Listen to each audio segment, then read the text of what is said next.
So good afternoon and welcome to today's bill hearing for the House Health and Government Operations Committee. The chairman of this committee is Chairman Shane Pendergrass. I'm Delegate Jocelyn Pena-Melnick, and I will be sharing the bill hearing today. This is a virtual committee meeting, so I ask for your patience if we encounter any technological or streaming issues. This bill hearing is being streamed on the Maryland General Assembly YouTube channel. Remember that even though we're meeting on Zoom, please adhere to our usual committee rules of one question and one answer from the panel, not one question and one answer from each individual panelist. We have a full agenda today. Also, please keep your questions shorter than the expected answer. Remember that some of these bills will be assigned to subcommittee where you will have a great opportunity to really go into it deeper. The bill sponsor or a designee is allotted 5 minutes to present the bill. 5 witnesses will each be allowed to speak for 2 minutes in support. Please stay in the hearing until the delegates have had an opportunity to ask questions. Next 5 witnesses will each be allowed to speak for 2 minutes in opposition and respond to questions. And then 5 witnesses will be allowed to testify favorable with amendment and then respond to questions. Please conclude your remarks when you see the timer. That's really important that you adhere to that. And members must remain present with your video camera on during the entirety of the hearing. Today's bill hearing, it's as follows. And Susanna, who is wonderful, and Richard, they will let us know in the chat room what bill we're on and what's next. The first bill is House Bill 1084, House Bill 1358, House Bill 1291, House Bill 1292, House Bill 779, House Bill 819, House Bill 799, House Bill 1189, House Bill 1376, House Bill 1378, and House Bill 1379. House Bill 903 is the last bill of the day. So thank you so much for being with us. So we're going to start with House Bill 1084, which is Delegate Pena-Melnick, myself, COVID-19 Response Act of 2022. So good afternoon, Chairman Pendergrass and fellow committee members. I present to you today House Bill 1084. Last year, Senator Rosa Pepe and I sponsored the COVID-19 Testing, Contact Tracing, and Vaccination Act of 2021. The bill passed unanimously in the House and the Senate. It was vetoed by the governor. In special session, the governor's veto was overridden and the bill became law. The 2021 legislation created a multifaceted plan to manage the COVID-19 crisis, subsequently recover and address the aftermath. What House Bill 1084 now does is update last year's plan, and we have contacted the Department of Health and requested an update, and we have now received one to see where we are.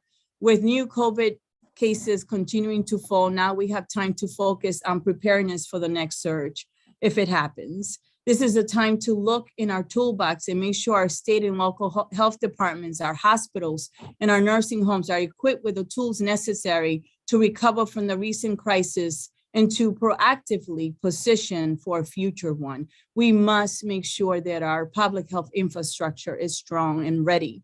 House Bill 1084 extends the 2023 provisions pertaining to vaccination and testing. Now that COVID treatments are available, House Bill 1084 adds provisions addressing promotion and distribution of these treatments. Finally, we will be remiss if in introducing this legislation that we need to deal with a big issue, which is the healthcare workforce. And to this end, we have worked closely with the Board of Nursing and the Healthcare Facilities Association of Maryland to increase our nursing assistant workforce. To also increase nursing assistants as well. The COVID-19 crisis highlighted a longstanding problem of overutilization of emergency departments by patients who do not need acute care. So we work with the Health Service Cost Review Commission and others to address this. The bill proposes a plan to direct patients first to the local urgent care centers for initial evaluation and then redirect them to hospitals when needed. This jointly development strategy will permit emergency departments to attend to sicker patients more promptly. Senator Rosa Pepe and I have worked cooperatively with multiple stakeholders and listen carefully to them. We have amended House Bill 1084. It is heavily amended with a cross file, which is Senate Bill 840, to reflect the feedback. Most importantly, we have entirely removed the language surrounding pharmacist privileges as well as COVID-19 vaccine passports. I told him he had to amend that. And we will continue to work with stakeholders. The bill also he's meeting still with people, he's amending it. So I told him that we will wait to see what the Senate does. So for those that have signed up to testify, there's no passports, there are no mandates in the bill, and there's nothing dealing with the pharmacist privileges. Again, thank you for allowing me to present House Bill 1084, and I respectfully request once Senator Roosevelt is done meeting and working it out, that we give it a favorable report. Thank you so much. So next we have a panel of favorable amendments. We have, a favorable Mr. Jake Litton. Thank you so much for letting me present today. My name is Jake Leiden. I'm the president of Peak Healthcare. I wanted to focus on solutions today. Solution to the nurse aid needs. Nurse aid apprenticeship program would allow more nurses aides to enter the field in an easier way, in a more efficient way, and to learn the field before they become full nurses aides. In order to get nurses aides certified, we need more instructors. We need more instructors, and therefore we want to incentivize nurses to become instructors with tuition reimbursement, loan forgiveness, and tax incentives to get nurses in the field of being nurse aid instructors. Online programs will do so much will give so much accessibility to those who are working individuals who want to take the course, who are working and need better access to the certification, and an online course would do just that. As far as nurses, if we allow nurses from other states who are licensed and are able to provide a background check, that will give us more accessibility to nurses in Maryland. Also, nurses that come from abroad and have become U.S.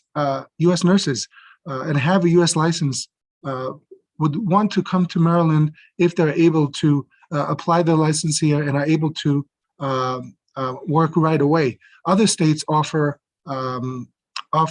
quicker and easier applications by not requiring Social Security card at the front end and more at the back end.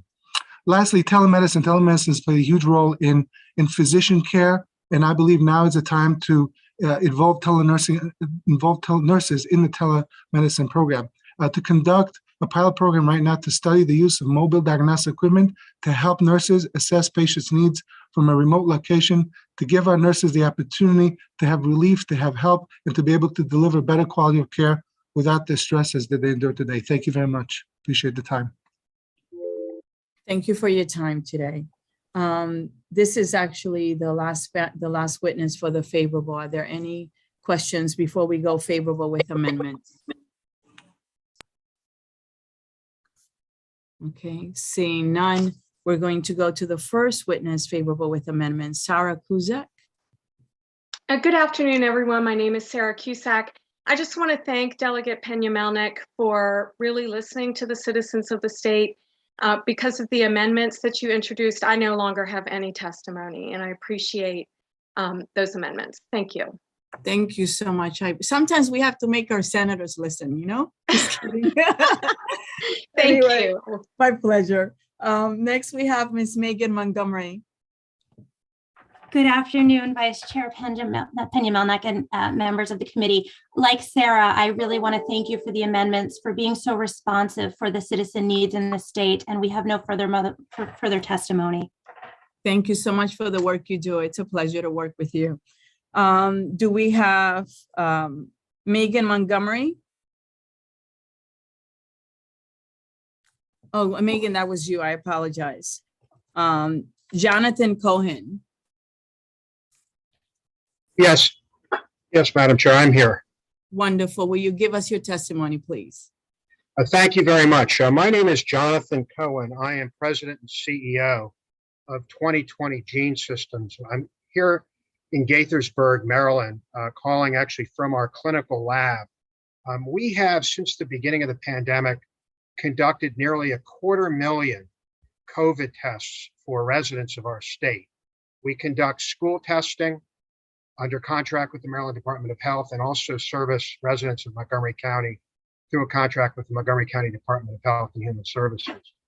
I'm here today to offer a friendly amendment to the bill that would create what we call a clinical lab ready reserve. The goal is that in the event that we are hit with either a new variant or a new pandemic in the future, we are not left flat-footed and blind, basically the way we were in the first 3 or 4 months of the pandemic around this time 2 years ago. Labs have invested equipment behind me. If you see some of the equipment behind me, costs around $500,000 worth of lab infrastructure. And as testing drops, labs like ours will be incentivized to sell their equipment on the open market to let go of talent. And basically, this amendment mandates that the Maryland Department of Health create a program to basically keep labs both incentivized to maintain some excess equipment, but also periodically trained and familiar so that once again, we do not have a cold start. Whether a new variant or pandemic is in 6 months, 6 years, or 6 decades, we want to take the lessons learned over the past 2 years and the resources gleaned so that we're better prepared and can more rapidly respond to the next incident. Thank you very much. I'm happy to answer any questions. Thank you so much for your testimony and for your work in Maryland. Next, we have Ms. Pam Casemeyer. Did she make it, Susanna or Richard? No. Okay, so this concludes the favorable with amendment. Are there any questions for Mr. Cohen? Delegate Landis. Thank you, Madam Chair. My pleasure. Mr. Cohen, I'm just curious, the amendment that you just offered, does it come with any funding implications that we should be concerned about? Yeah, that's a great question. We did not specify an amount. There might be federal grants available, as there has been so far, so we're not sure what the amount is. But my back of the envelope would suggest this would probably be somewhere under $3 to $4 million a year. Basically, and the germ of the idea actually came from a book that Scott Gottlieb, former FDA Commissioner Dr. Gottlieb, came out with called Uncontrolled Spread about 6 months ago. And he basically suggested something along these lines, where if a lab has a need for instruments, like one set of instruments, like the ones behind me, they would essentially double down. They would maintain twice as much. So it's a lot less expensive than stockpiling. Stockpiling is sort of the natural, certainly at the federal level, to some extent the state, there's an incentive to stockpile in warehouses, things like rapid tests and PPE and things like that. That doesn't work as well for lab equipment. It has to be used from time to time and kept up to date. So it's actually, I think this is one area that the government, whether it's federal or state, will get a lot of bang for the buck. A small amount of money will go a long, long way in terms of preparation in the next event. Thank you. Thank you. Any other questions? Seeing none, we're going to go, actually, Pam Casemeyer is not here, so we're going to go to the first panel of unfavorable. We have Ms. Rachel Couts, and forgive me if I did not pronounce your name correctly. I hope I did. That's fine. It's Coots, but nobody ever gets it. Okay. So no offense. Rachel Coots, I will not forget Rachel. Okay, so my position is unfavorable. I live in Howard County. And although you addressed the mandates, I still would like to say my piece. So we now know that vaccines do not prevent infection or transmission. A recent study out of Spain that was just published over the last few days, and I quote, "Once infected, indexed vaccinated cases have the same transmission capacity as non-vaccinated people." So vaccines do not prevent infection or transmission, so requiring them for access of services and accommodations is illogical and unethical. Passports have not prevented surges and outbreaks in any of the localities that implemented them during the 2021 to 2022 winter season. New York City actually had a record-breaking number of cases despite enforcing a vaccine passport that even banned unvaccinated 5-year-olds from public accommodations. Almost all municipalities that used vaccine passports have canceled them because they didn't prevent infections, but they did destroy local economies. For example, New York City is reporting almost 1/3 of their restaurants have permanently closed, and tourism is down 40% from 2019. Israel, New York City, Boston, United Kingdom, and others have all canceled their vaccine passport program. Vaccine passports do not take into account natural immunity, which the CDC agrees is better, more robust, and long-lasting than vaccine immunity. It was recently published in one of their MMRWs. Studies from Hopkins, Stanford, Oxford, Israel, Sweden have all shown that natural immunity is 10 to 47 times better at preventing infections than vaccine immunity. So it makes no sense to base our passports and mandates on vaccine only. Vaccine passports are racist and classist and xenophobic. The majority of unvaccinated people are people of color, the working class and the poor, and immigrants. Businesses are public accommodations. Public accommodations are not allowed to discriminate against groups of people. If a business wants to discriminate, it can simply become a private club, which are completely legal within Maryland law, but public accommodations are barred from discriminating against any specific group of people based on federal anti-discrimination laws. So please vote no on HB 1084. Thank you. Thank you, Ms. Coots, for your testimony today. Next, we have Ms. Emily Tarso. Is she here? Yes, I am. It's Okay. under Chris, Yeah. is my daughter's name. Okay. Yes, I'm Emily Tarcell, founder of Health Choice Maryland, and we have hundreds of members across the state who care about health choice and medical freedom. And we were in opposition to this egregious bill. Now, I understand that you are no longer going to have any vaccine passport in any form. Is that correct? That's correct. It has been amended. There's an amendment that the Okay, committee will consider, but it's the senator agree on that and myself. all right. And that the pharmacist part of it they will no longer, That's correct. That's what I stated at the beginning of my testimony. so those are, of course, were two very big concerns, but it also seems kind of as though we would need to have another opportunity to respond to a bill with amendments, because there are other things in there. For example, there's a lot of money being allocated to the services that you mentioned. We might want to look more at what you're suggesting regarding interventions, medications. And it seems like there are so many pieces to it in terms of authorizing assistance to pharmacists and authorizing assistance in healthcare facilities, that these are almost like separate bills in themselves. So I would strongly request that we have an opportunity to respond to the bill as amended in the future. But thank you very much for responding to all the responses to the former bill. And I look forward to seeing what the amendments are. It's my pleasure. Thank you so much for your testimony. We really welcome it, okay? Thank The you. feedback matters. Next, we have Mr. Mecca Mohammed. They're not here. Okay, how about Ann Pack? Yes, hello. My name is Agni Pak. I also think that it's kind of unfair that we do not get to see these amendments. I know that Senator Rosa Pepe mentioned in his amendments HIPAA, that we can share our health data with our friends and family, and HIPAA is kind of made for privacy of health data to exist. Privacy matters. I work in the data field, and data that's blatantly available to just anybody and everybody is really awful, especially with QR codes. FBI released public service announcements saying that QR codes malicious response responses are possible. Cyber criminals tamper with QR codes, redirect victims to malicious sites, and steal login information and personal information. I hope that senators will pay attention to this.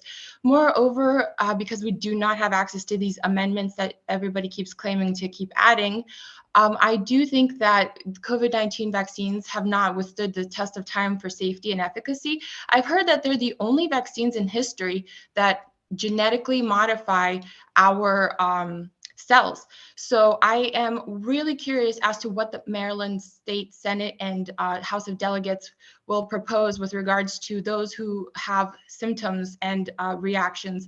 I see nothing in the bill giving any sort of leeway to anybody who has possibility. And I do see that the bill does propose having third vaccines and incentivizing third vaccinations, whereas we are still suffering from consequences of the first vaccines. And then moreover, Dr. Scott Gottlieb, who was mentioned, admits that vaccines are useless for kids under the age of 5. He actually doesn't even think that it's worth studying. And lots of people called into the federal agency saying that it's not worthwhile to consider vaccinating children that are that vulnerable. And this bill was very blatant with regards to children. So I'm glad that it was amended. I can't wait to see the amendments. Thank you.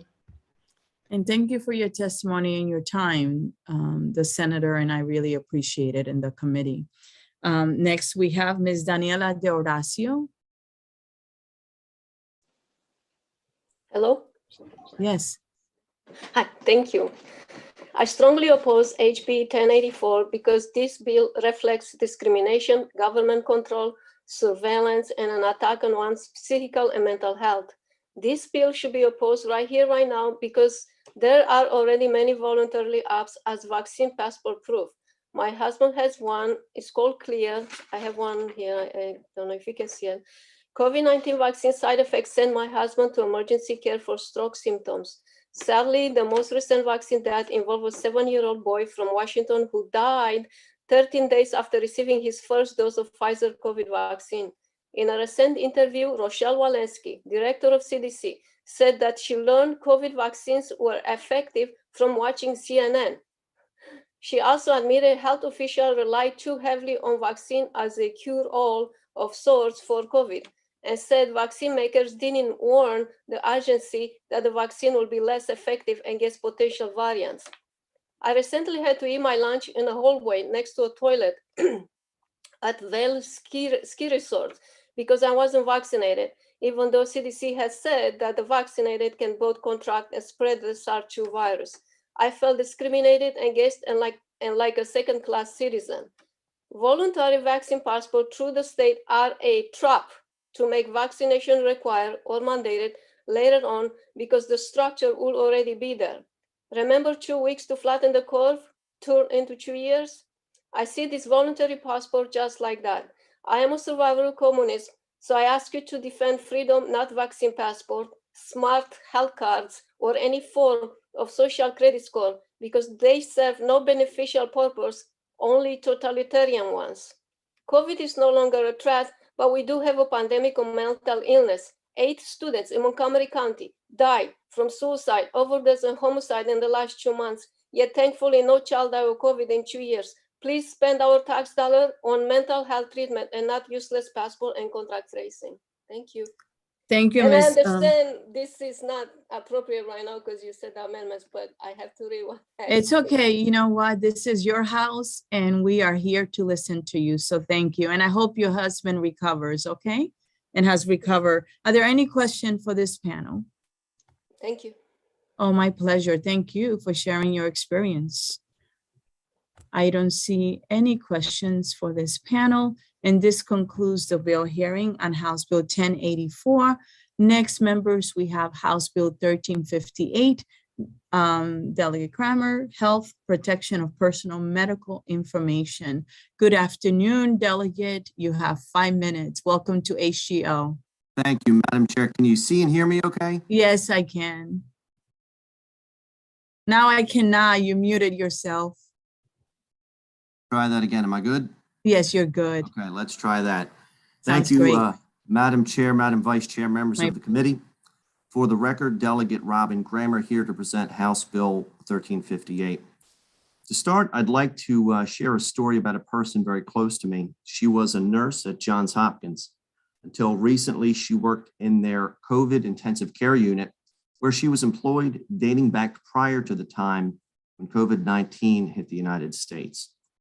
When we started to see contractions of COVID locally, she shared the same concerns that we had heard from many nurses. No provided protective equipment, long hours, mentally, physically, and emotionally draining working conditions, and a shortage of staff. I asked her how she managed to stick with it during the COVID-19 pandemic, and she said she loved to work, and that was what drove her forward. This is one of the people elected officials rushed to identify as our healthcare heroes, and indeed, she is a hero. Johns Hopkins eventually put in place a requirement that all employees take the COVID-19 vaccine or be terminated from their employment. She was concerned she might have an adverse reaction to the vaccine due to some of her personal health conditions. She had worked directly hands-on with patients who were COVID-19 positive for months, so she declined the vaccine. After years of employment at Johns Hopkins, and despite her service to those who had contracted COVID-19, our healthcare hero was fired for declining a vaccine. She was devastated, to say the least. The hypocrisy that we are forcing people into, this is the hypocrisy that we are forcing people into. Equal access to employment, equal access to public services, and the protection of personal healthcare information. These are all long-standing precedents. And yet here we are, literally dashing the lives of those who decline a vaccine. House Bill 1358 expressly states that people have a right to the privacy and confidentiality of their personal healthcare information. It specifies that healthcare, employment, and public services may not be denied due to a person's healthcare status. It also specifies that a person may not be coerced into divulging their healthcare information. I seriously feel that the coercion we see from the state and large corporate actors who are forcing working families to divulge their personal private information or have their rights removed brings into concern the principles that this country stands for. We should pass House Bill 1358 to protect healthcare privacy and freedom. With that, I'd be happy to take questions, and I'd ask for a favorable report on House Bill 1358. Thanks so much. My pleasure. Delegate, you have 2 minutes and 10 seconds left. Who on your panel would you like for them to have that time? Madam Chair, I didn't actually request anybody to testify with me. So if we have people who have signed up, I would like to defer to you to maybe allocate some time around. Wonderful. All right. So I'm going to ask Megan Montgomery to go first, and she can have, a minute of your time. So Megan, you want to go ahead? Good morning. Yes, thank you, Vice Chair Peña-Melnyk and members of the committee. I know you're going to see me a lot today, so I'm going to try and make all my remarks brief. Thank you, Delegate Grammer, for introducing this vital bill. The Love Maryland PAC would just like to note that we really believe this bill is vital for the citizens of Maryland to help protect not only their private medical information, which as we all know, there's increased hacking out there with all of the databases that are getting impacted at the moment, but also we want to protect Marylanders who may experience socioeconomic discrimination for those who don't have robust digital lives and that may still not be fully on any digital system. So with my full testimony submitted for the record, the PAC vigorously supports this bill. Thank you very much. Thank you. Thank you for being with us. We have Julie Sharp. Good afternoon, distinguished members of the committee. Official documents often include the statement that we shouldn't discriminate against, or we don't discriminate against anyone based on race or age or gender expression or disability or marital status or sexual orientation. For the sake of affirming our values of equality and non-discrimination, medical decisions should also be another protected factor.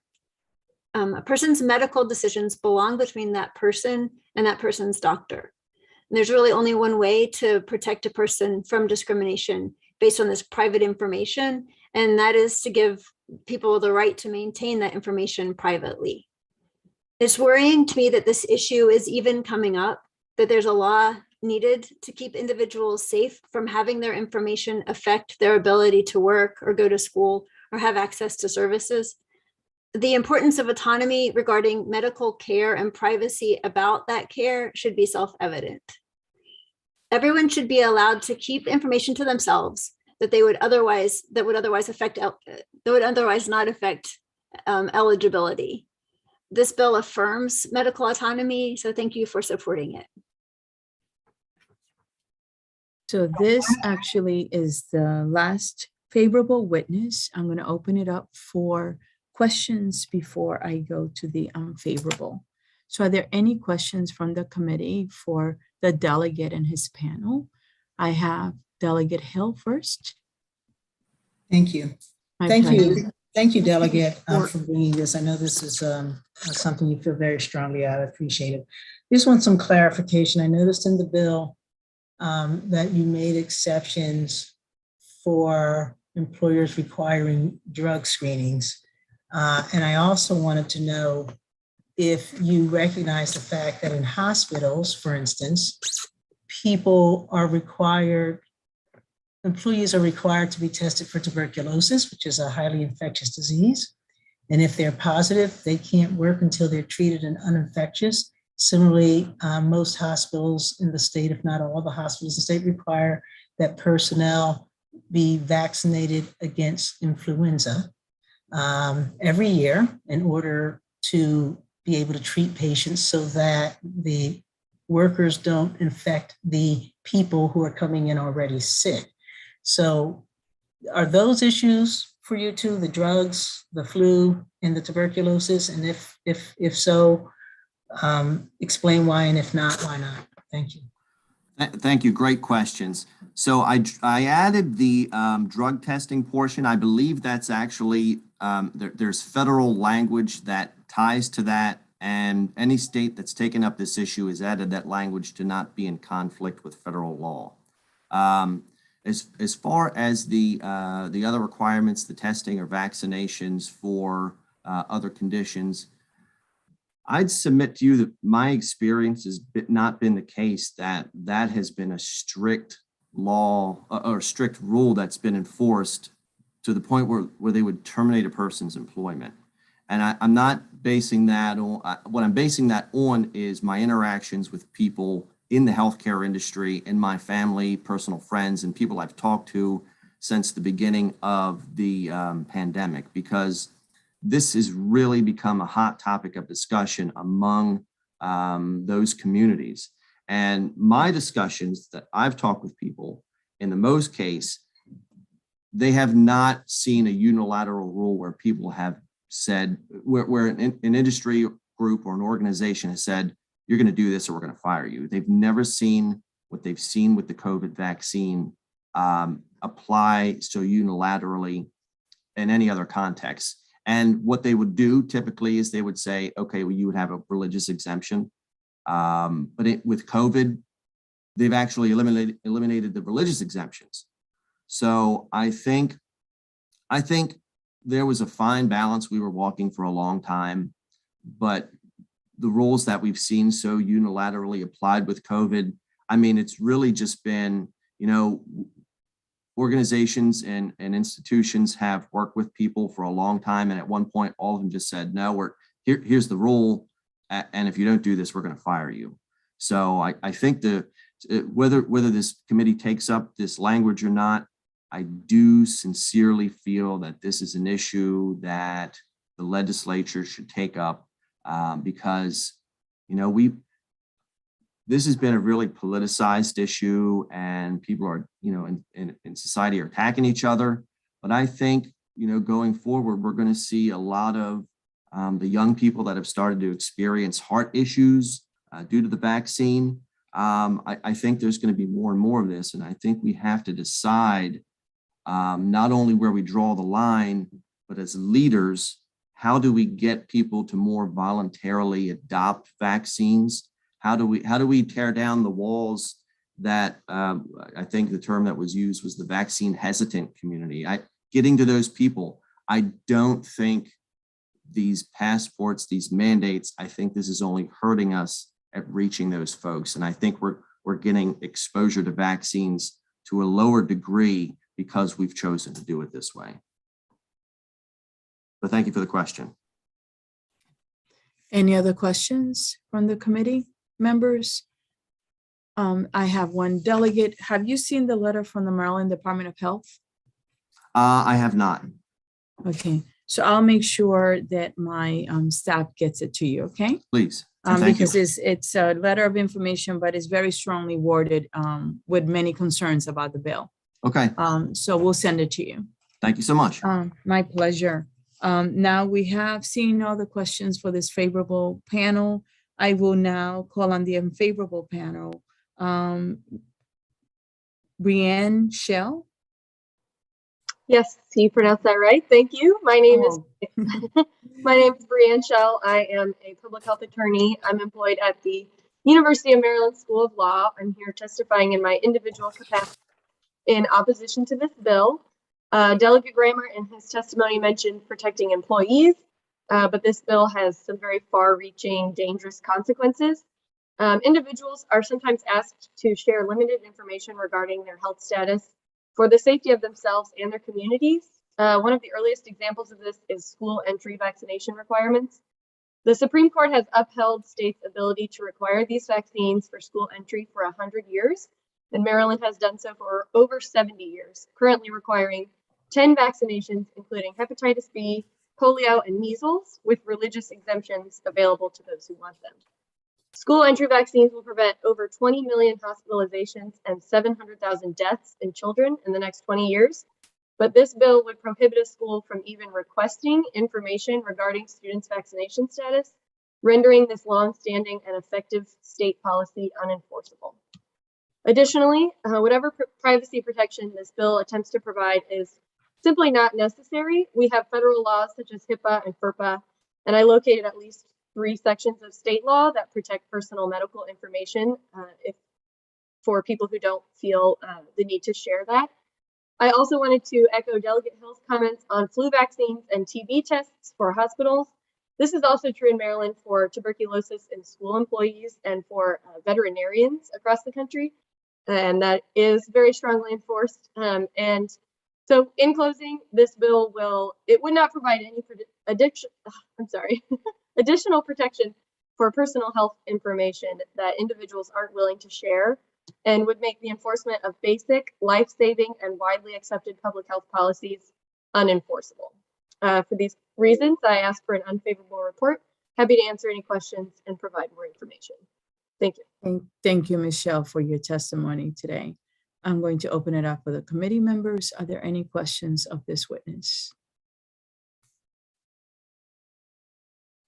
Seeing none, thank you so much for your testimony. Thank you, Delegate.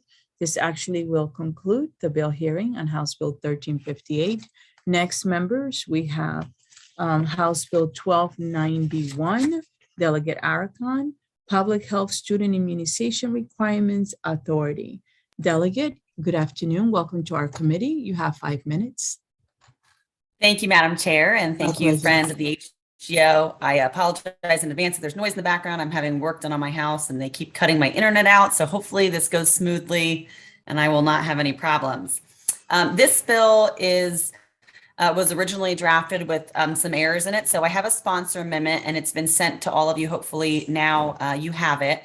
But basically what the amendment does is it takes the authority for adding new things to the schedule from Department of Health and gives it right now. It's sort of Department of Health can promulgate their own regulation and our legislature can do it on their own. This would make it solely in our wheelhouse. So they cannot create things without us and our oversight. And I think the reason that this is so important is because a lot of the feedback that I've gotten from constituents during the COVID crisis was that they felt like there was a lack of transparency and that they just weren't sure when things were going to change. There was a huge, people felt very let down by public health, I think, during this pandemic. And they felt like some of the decisions that were being made just weren't based in quality research and also with the input of the citizens. So in order to alleviate those concerns going forward with new additional vaccinations added to the childhood schedule in Maryland, this bill would make it so that any future additions need to come to the legislature so that you can hear from, and it would really be the HGO committee with Ways and Means that would hear from both experts and from the citizens so that they can really feel like their voices are being heard. We are such an important part of the process and of adding policy to our state. And I think the citizens after COVID, especially and that I have heard from, really wanted to feel like they were a part of it and their concerns were being addressed. And so this is a bill that is really born from that, from a way of making people feel like they've been included in the process and they're able to reach out directly to all of us and tell us how they feel about it. So that's the bill in a whole. And I'm not going to take the full 5 minutes, but I'm happy to share any minutes left with whoever else is on the call. I hope that you'll look favorably upon this bill. And if we need to make some tweaks to it, I'm certainly open to that. Thank you guys very, very much. Thank you for being with us. We appreciate it. Next, we have Ms. Sarah Cusack. Good afternoon. My name is Sarah Cusack.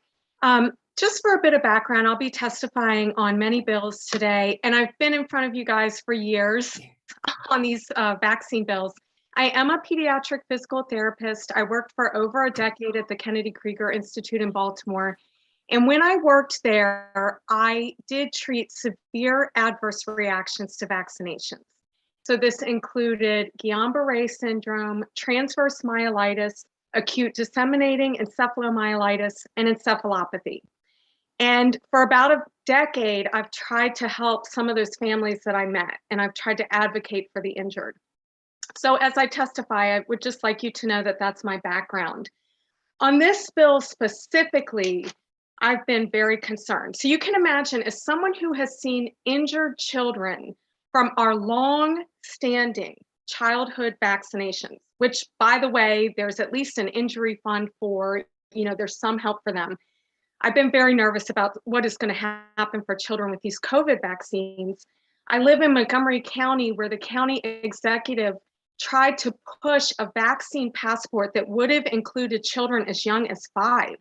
And we're now getting the science that it doesn't even have efficacy in their age group. And all of the vaccines that have been mandated for schools were on the market for an average of 20 years before they ever got that school mandate. So I would love to see the authority to mandate these centralized. I have found the HGO Committee, which I have watched since 2015, to be extremely considerate and thoughtful.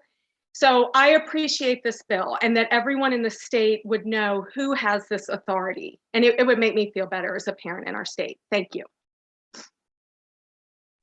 Thank you for sharing your experience with us. We appreciate it. Next, we have Ms. Megan Montgomery.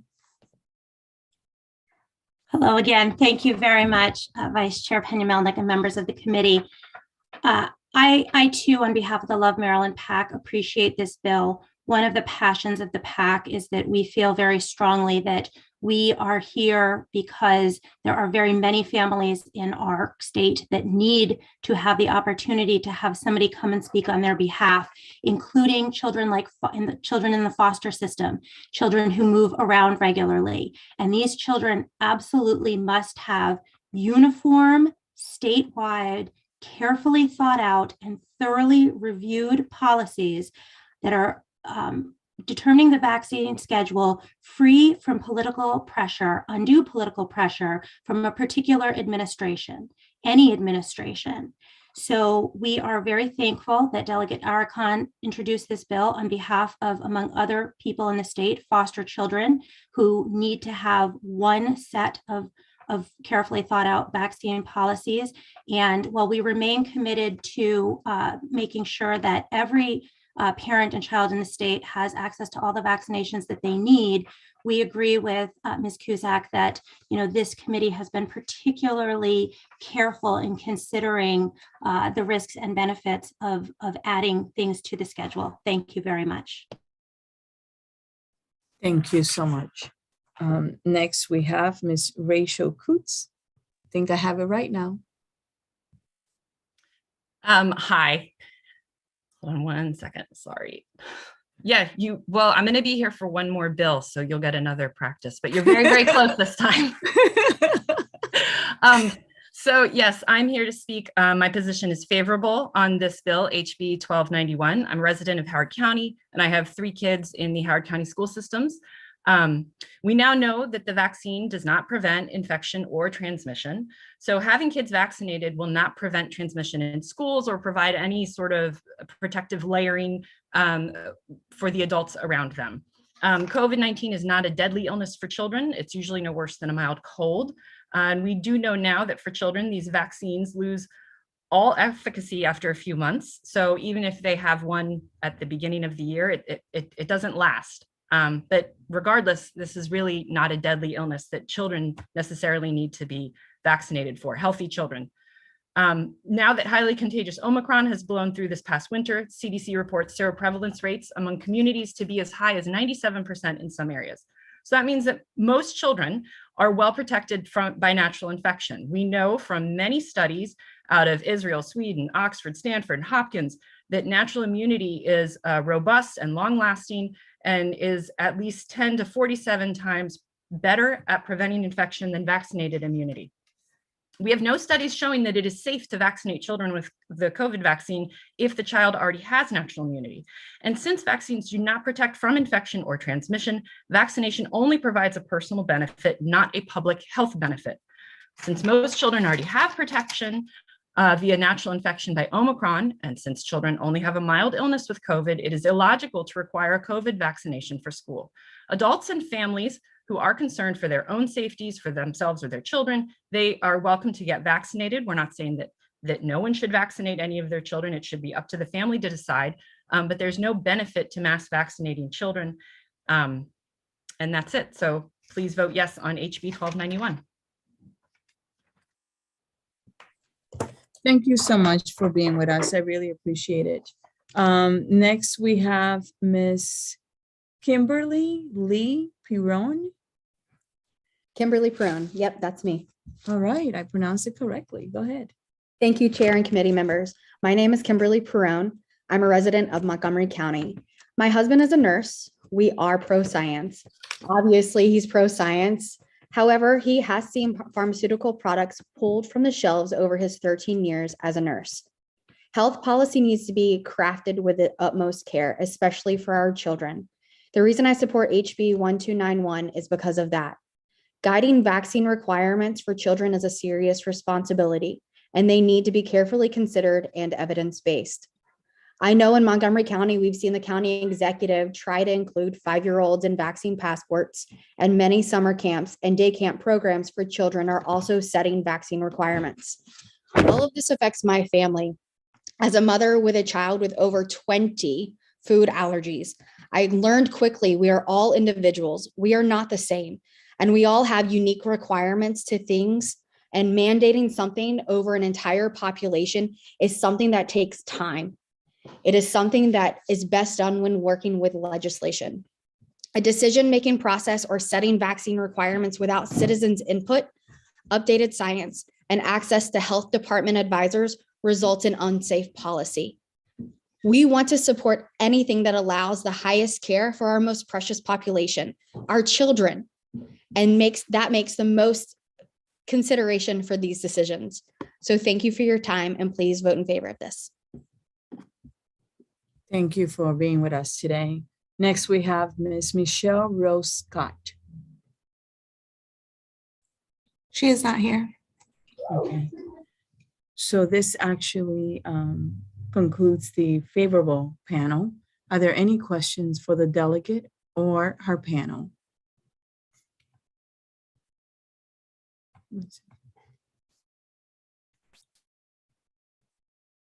All right, seeing none, That will conclude the bill hearing on House Bill 1291. Next, we have House Bill 1292, Delegate Arica, and you're here with us for a while. We have public health and child care providers, immunization, discriminatory policies prohibited. Delegate Arica. Thank you very much, Madam Chair. And pleasure. again, to the HGO Committee, hopefully you can hear me okay. Yes, we can hear you. Great. So 1292 is a little bit different. This was born out of a policy that occurred during COVID in Montgomery County public school system. And I have a lot of friends that live in Montgomery County. And so I had a lot of people reach out to me concerned about what was going on in the schools. The policy that they put in place that was different than other places around the state was a policy of you must be fully vaccinated or you may not play sports. And that was regardless as to whether or not you already had an existing exemption on file with the county. So they simply excluded children whose families had not consented to the COVID vaccine yet, or who had not consented to the full dosing schedule yet.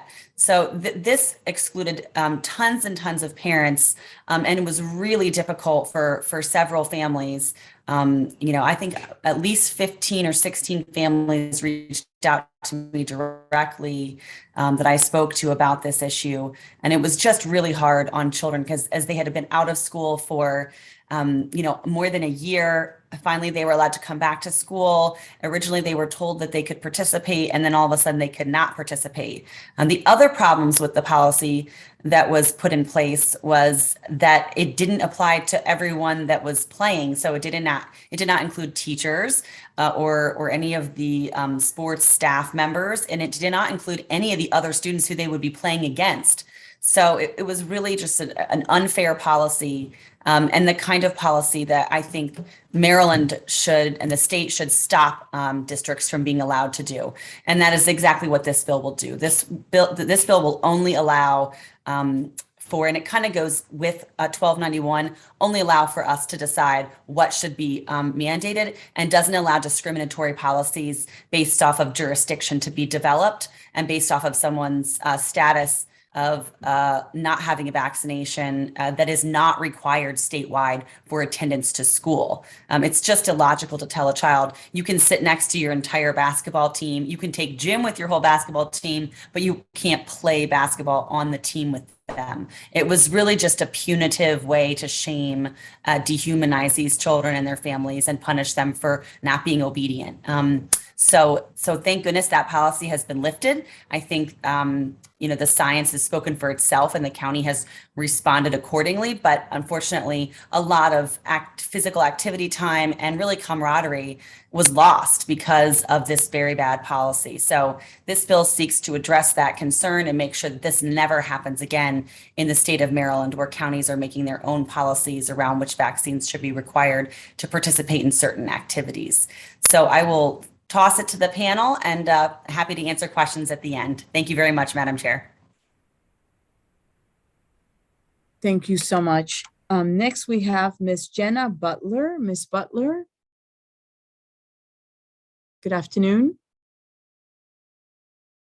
Is she here, Susanna? Yes, she just has to unmute. Sorry, I realized I started video, but forgot to unmute. It's okay. It happens. It happens. Welcome to our committee. You have 2 minutes. Thank you. Thank you so Our much. pleasure. Thank you, committee, for your time today. My name is Jenna Butler, and I'm from Anne Arundel County. As a parent, I was really shocked over this past year to see several county public school systems require COVID-19 vaccines for athletes and extracurricular students. In addition, I also support this bill because it addresses any separate quarantine policy based on vaccination status, which is at this point completely unscientific. Singling out students for different policies and privileges in this way, based on their medical status, is not appropriate, and I am deeply concerned about the unintended consequences of these policies. Given what we know about the limitations of the COVID-19 vaccines, these policies are not only unethical and inappropriate, they are not evidence-based. That these requirements were created and allowed to stand, particularly with the lack of supporting scientific data, I feel is a systemic failure in the state of Maryland. Limiting access to to athletics and activities is not only detrimental to the health and well-being of our students now, but it also can have lasting effects on their futures. Think about the child who needs that physical activity out on the field, the student hoping for a scholarship who is now sitting out the season or sitting out the school play, or the senior applying to college with no extracurriculars. I talked with several senior parents who were devastated by this. As with many misguided institutional policies, we can expect these inequities to impact socioeconomically disadvantaged and minority students disproportionately. I urge the committee to act immediately to move HB 1292 forward. Unfortunately, there are far too many Maryland public school students who desperately need this legislative relief. Thank you. Thank you for being with us. We have Ms. Julie Sharp next. Good afternoon. Good afternoon. Thank you for letting me testify again. My pleasure. I want to tell you a story about the quarantine. My 11th grader is in his theater program at his school. And on his audition day, the school called me to notify him that he was a close contact of a COVID positive classmate. Neither kid had symptoms. It could have been a false positive, we don't know, but it didn't matter. They were within 6 feet of each other, and so he needed a quarantine. A vaccinated child would have caused no concern, despite the questionable efficacy of the vaccine. After all, a vaccinated child can contract and can spread COVID, but a vaccinated child does not trigger the quarantine alarm. The policy is that only unvaccinated children quarantine. And so my unvaccinated child was to be picked up at that moment. Either a COVID exposure is a danger or it's not, but it's not a danger to an unvaccinated child only. I paused. I explained the audition, his hard work, his excitement on the phone. I told the school and I apologized. I was not going to collect him. They told me then he would come home in a police car. I said I understood, but I deeply disagreed with the discriminatory, unscientific policy, and I wouldn't participate in it. And so I waited for the police car. Instead, I got another phone call. They had remeasured the exposure zone and concluded my kid had been 6 feet and 6 inches away from the COVID kid, so no quarantine after all, for 6 inches. This bill asks that we quit unscientific policies. This bill follows the science. If COVID doesn't discriminate between vaccinated and unvaccinated people, our quarantine policy also should not discriminate. Thank you for supporting it. Thank you for being with us today. Next, we have Ms. Kimberly Perrone. Thank you again, Chair and committee members. My name is Kimberly Perrone, and I'm a resident in Montgomery County. I'm here today in support of HB 1292. As I previously mentioned, my husband is a nurse.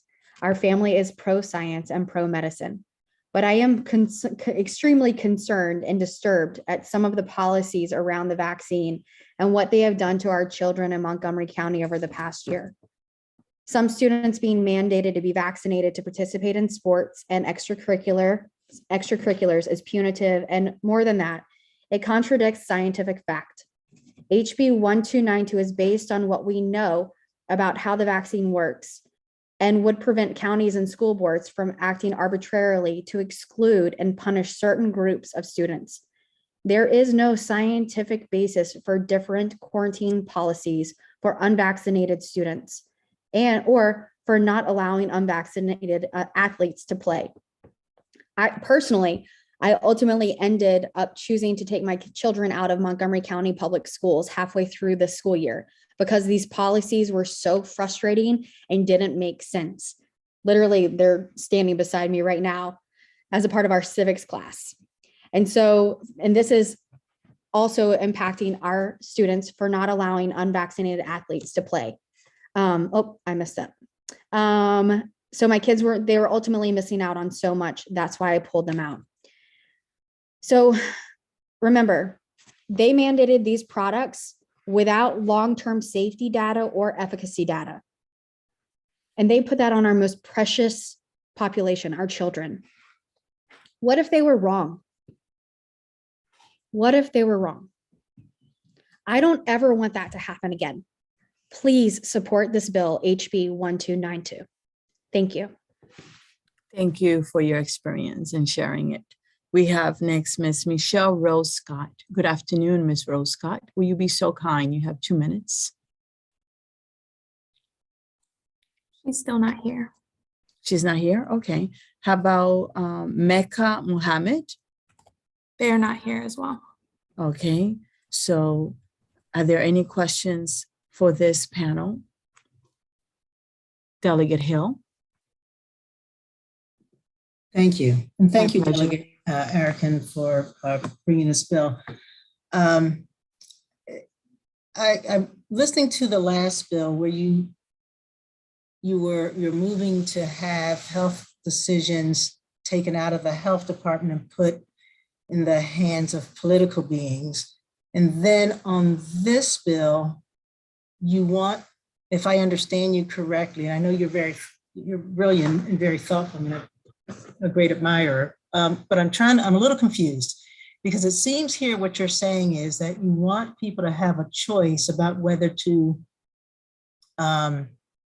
receive a vaccine, or their parents have a choice whether they receive a vaccine that is designed to keep the larger population safe. But the choice is not predicated. In other words, if they don't choose to, they're then allowed to put everyone else at risk. So I'm a little confused because it sounds like you're saying that one individual's right is more important than anybody else's right. I'm not clear who that individual is who should be allowed to put everyone else at risk, and why giving them a choice of, if you do not wish to receive the vaccine, that's fine, but you can't put other people at risk. Okay, so I think I understand, a little bit. I think, thanks for the question, first of all. So these neither of my two bills really touch on whether or not the vaccines work or who should or should not take it. The goal of both of the bills together is to take the decision-making power and give it back to us. Because I think we saw during COVID that having multiple locations, so multiple, levels of government making sort of contradictory policies was really harmful, very disorienting for the citizens. And so the feedback that I got and what I thought would be an appropriate response was saying, okay, no one at the county level should be adding vaccines to the schedule without the state being involved, and no one coming from the administration, which is of course highly political itself, should and not bipartisan in nature, should be making decisions either. It should be this body. So it's not really deciding, I'm not weighing in one way or the other on the actual individual vaccines, the COVID vaccine specifically. This policy is so that as we move forward, when we make decisions about mandatory vaccines for our children, this is the body making it, because I think this is where the best decisions are made. We have access to all the experts, and we are able to, and I think this committee, as many people testified previously, this committee has had a lot of bills they've seen over the years on vaccination, and they've made really thoughtful and considerate decisions in regards to it. And I think it was devoid of heavy political influence, like unfortunately what we saw happen during COVID, where sort of both parties at the top level were being pulled one way or the other. I think that I would trust our body to make a much better decision than the kinds of sort of staggered decisions that were being made. So that these two bills don't address the COVID vaccine specifically at all. It's really just about who should ultimately be the ones making the decision. And my position and the position of the people that reached out to me is that they believe the legislature is who should be making the final decision, with, of course, input from all of the public health experts, but also other types of scientists that do actual research studies, because that research is different than some of the feedback that we were getting from the top, and certainly from the pundits on the news. So thank you very much. Thank you. Any other question for the delegate or her panel? I don't see any. And this will actually conclude the bill hearing on House Bill 1292. Next, Delegate Arakan, we have House Bill 779, Vaccination Requirement Provisions of Services, Statement of Cryoviral Infection. Delegate Arakan. Thank you very much, Madam Chair. This is my final bill, I think, for HGO for this year. So, so yay for that. Your so 779. Your internet is cooperating. Oh no, is it being funky? No, I said it's cooperating nicely. Oh, good. Oh, good. Oh, thank goodness. I was like, oh no. So this bill 779 seeks to address some of the issues that we saw in multiple jurisdictions all over the country over the last 12 or so months. Multiple places, including DC, the District of Columbia, New York, put policies in place that required people to carry their papers with them to show their vaccination status, or to have a smartphone and an application downloaded on their smartphone in order for them to receive basic services like going to a museum or going to eat at a restaurant, things like that. All of the jurisdictions that I'm aware of that put policies like that into place have gotten rid of those policies, and that is because they absolutely unfairly targeted protected classes.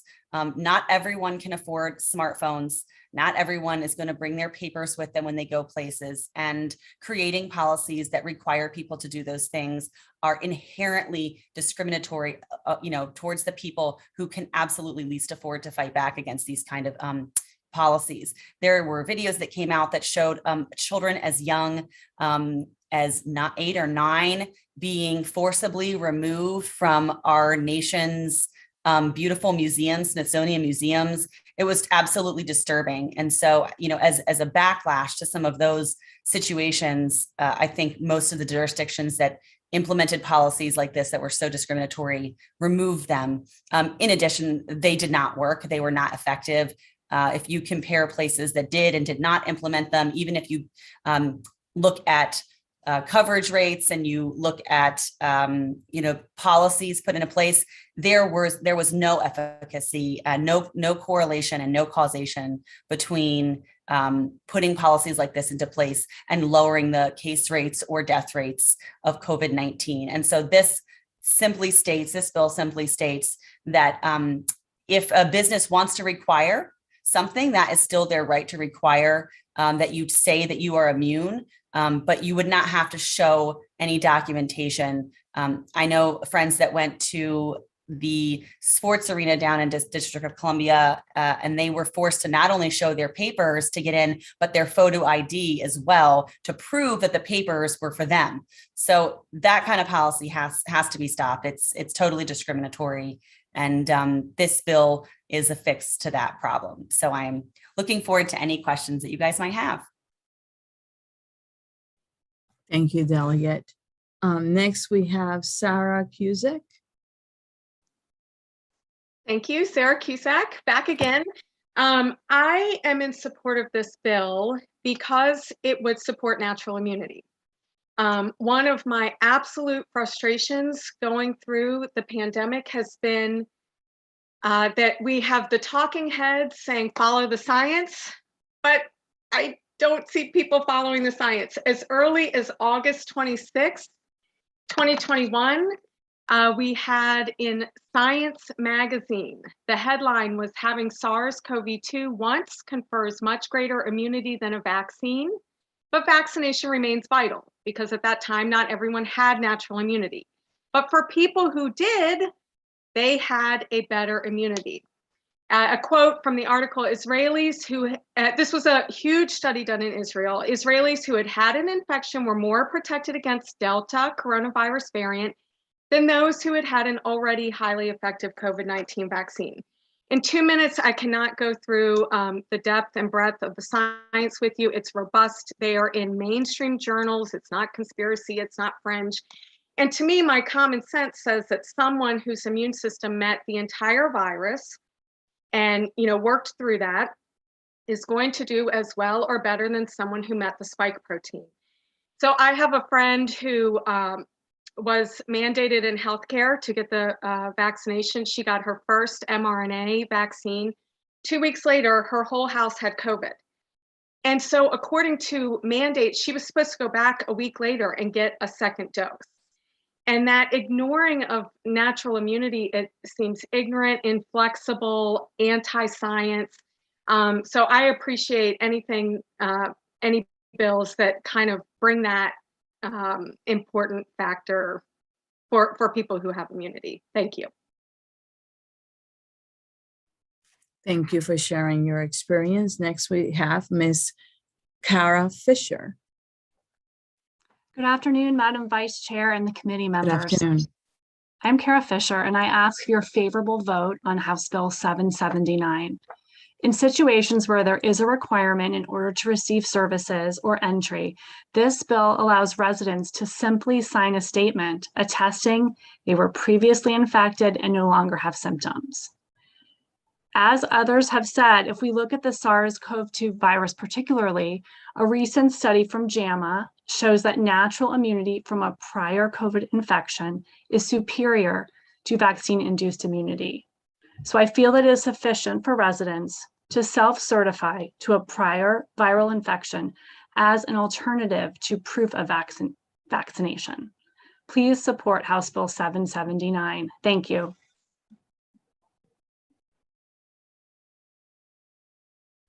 Thank you for your testimony. Next, we have Ms. Megan Montgomery. Good afternoon again, delegate and members of the committee. In respect to your time, we just would like to say that the PAC fully supports the testimony of Ms. Cusack and Ms. Fisher. And the committee appreciates it so much. Thank you. Next, we have Ms. Stephanie Miller.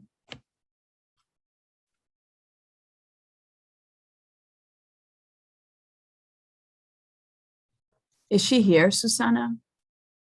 Yes, she just has to unmute.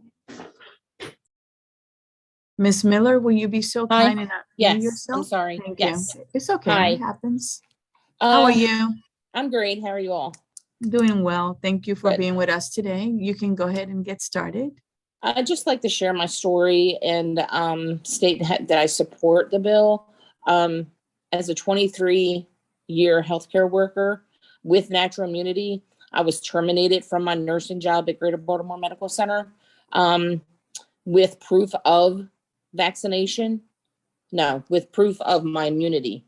I was COVID positive in January and was terminated in November after showing that I was, in fact, natural immunity. My coworkers, on the other hand, have no idea who were vaccinated if they even acquired immunity. They didn't have to prove anything, even though the science had shown that the immunity from vaccination didn't last. So it was it's kind of unfair for natural immunity not to be recognized, being that 9 months later, my immunity was still positive, but the vaccinated people who are not tested have no idea whether they even gained immunity or not. They require no proof of that. So you can be vaccinated in January, but by March, you may not have any antibodies. So just having to prove the whole thing, it makes no sense to me. It has basically destroyed my life. You know, I went from 23 years of being a nurse to now I don't have a job at all. So that's my story. It's sad. Very sad. Well, thank you for sharing your story. I'm sorry that you're going through that, and we appreciate it. Next, we have Mr. Mecca Mohammed. They are not here. Okay. Are there any questions for the delegate or her panel? Seeing none, this will conclude the testimony on House Bill 779. We thank you for being with us today, Delegate Arakan, and good luck with your House work. Next, we have House Bill 819, Delegate Parrott. Good afternoon. You have 5 minutes. Welcome to HGO. Is he here, Susanna? Good afternoon. How are you today? We're doing well. How are you? Doing really well. Thanks for That's having me. It's my pleasure to be with you. Thank you, everyone, for listening. This is House Bill 819. I was going to share the screen, if that's okay. Susanna, can you please give him access? Thank you Yes, very one much. second. Thank you. 1 second, Delegate. Sure, thanks. Our pleasure.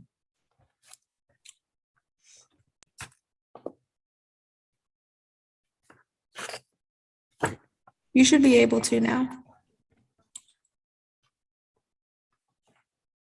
Great.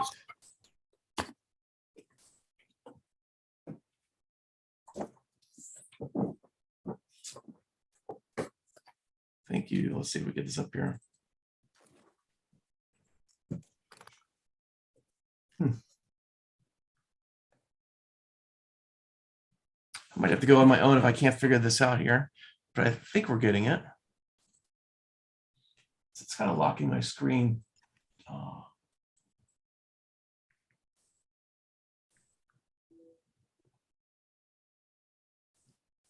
right, I'm going to go without sharing it because I can't seem to make it work. Okay. Go ahead and tell us, from your heart, why you think this is important. Sounds good, Madam Chairman. So the problem right now that we have is that if someone has natural immunity, when their work requirements say they need to have vaccination, that there's no allowance for that in a lot of work situations. 1 second, Delegate. Susanna, can you stop the sharing, please? 1 second.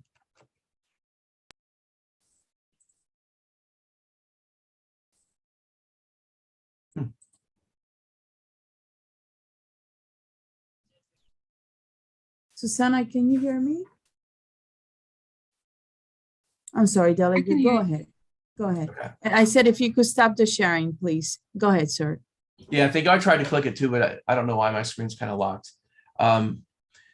So basically we're talking about, they have COVID antibody tests. So it's not like someone just saying, well, I was sick. We can actually have the test done to show if someone has the antibodies or not. And that's with COVID-19 and other similar diseases as well. So what would this bill do? COVID-19 and other influenza-like diseases, that an individual may show proof of positive antibody test to satisfy any vaccination requirements that might be set by the local governments, employers, educational institutions like for students, medical facilities, business establishments, nonprofits, or even events that people are trying to go see. The natural immunity antibodies, they actually work better and they're more dependable than the manufactured vaccines that we're working with right now. And we can unvaccinated individuals demonstrate 99% of individuals that contract.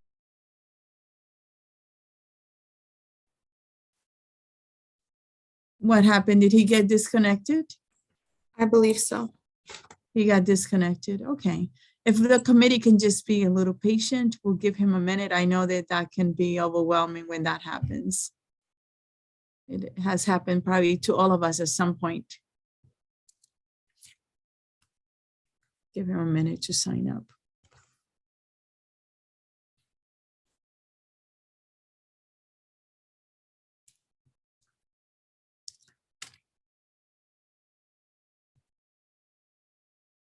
I guess while he comes, is he signing up, Susanna?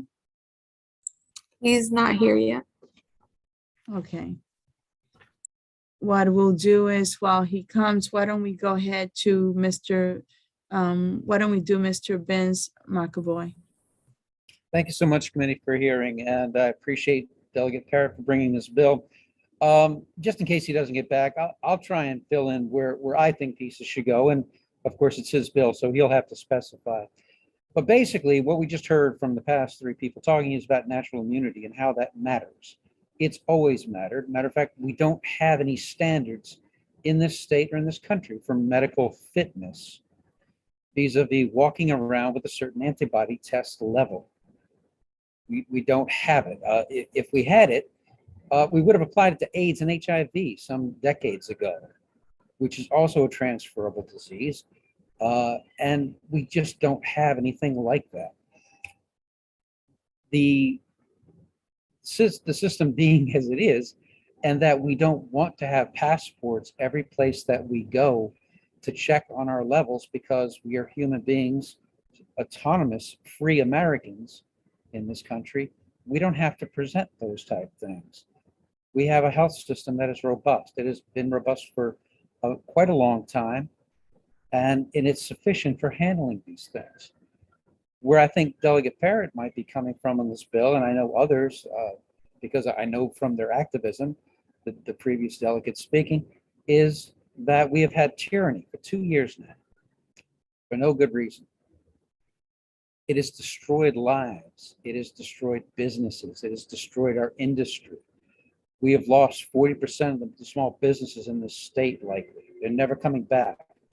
And we had people held up basically about their rights as recently as 2 months ago in Charles County, where they were going to enforce mask mandates unilaterally on a health issue that's not a health issue. That they were going to actually give fines and arrest people. That's where this tyranny has gone. I'm going to have more to say, but I appreciate Delegate Parrott for bringing this bill, and I hope he can come back and fill in the pieces. I did the best I could for him. He's back. Thank you Great. for helping him. I'm sure he appreciates it, and so does the committee. Delegate, are you back? I was told you were back. I am back, Madam Chair, but I have no idea how far we went. So, Well, you have almost 3 minutes and 52 seconds left, so you can do it. Go ahead, and I'll be flexible. I appreciate it. Thank you. So I'm not sure where I was, but basically this bill allows if someone has a positive antibody test that they wouldn't have to have the vaccines in addition to that because it would count just as well. We talked about natural immunity and how the actual antibodies that are created by getting COVID-19 are actually more dependable and they're equal to or more powerful than the individual manufactured vaccine. And the study from Denmark shows that. And then also an 8-month study in Georgia determined that broad and effective immunity persists long-term following COVID-19 infection much longer than if you had the vaccine shots themselves. And you all have the PowerPoint there, so I won't go into details, but you can see that there's a nice chart that shows natural immunity versus vaccine immunity, just showing that natural immunity is more effective. And we've got a couple other studies here that continue to show that. One is a 2021 Israeli study of the Pfizer vaccine, determined that natural immunity confers longer lasting and stronger protection against infection, symptomatic disease, and hospitalization. And this is with the Delta variant. We really saw that with the Omicron variant, where people who had natural immunity were fighting it off, but people who had the vaccine actually were getting it at a higher rate of people who didn't have anything. They didn't have the vaccine or natural immunity. And so there's another chart that we have here that just shows, again, that natural immunity is very, very helpful. It's very beneficial. So it would just seem to make sense that we would, if anyone's going to have any kind of requirements, that we would allow natural immunity to be part of that. The benefits of this bill would allow more individuals to live and work without undue restrictions.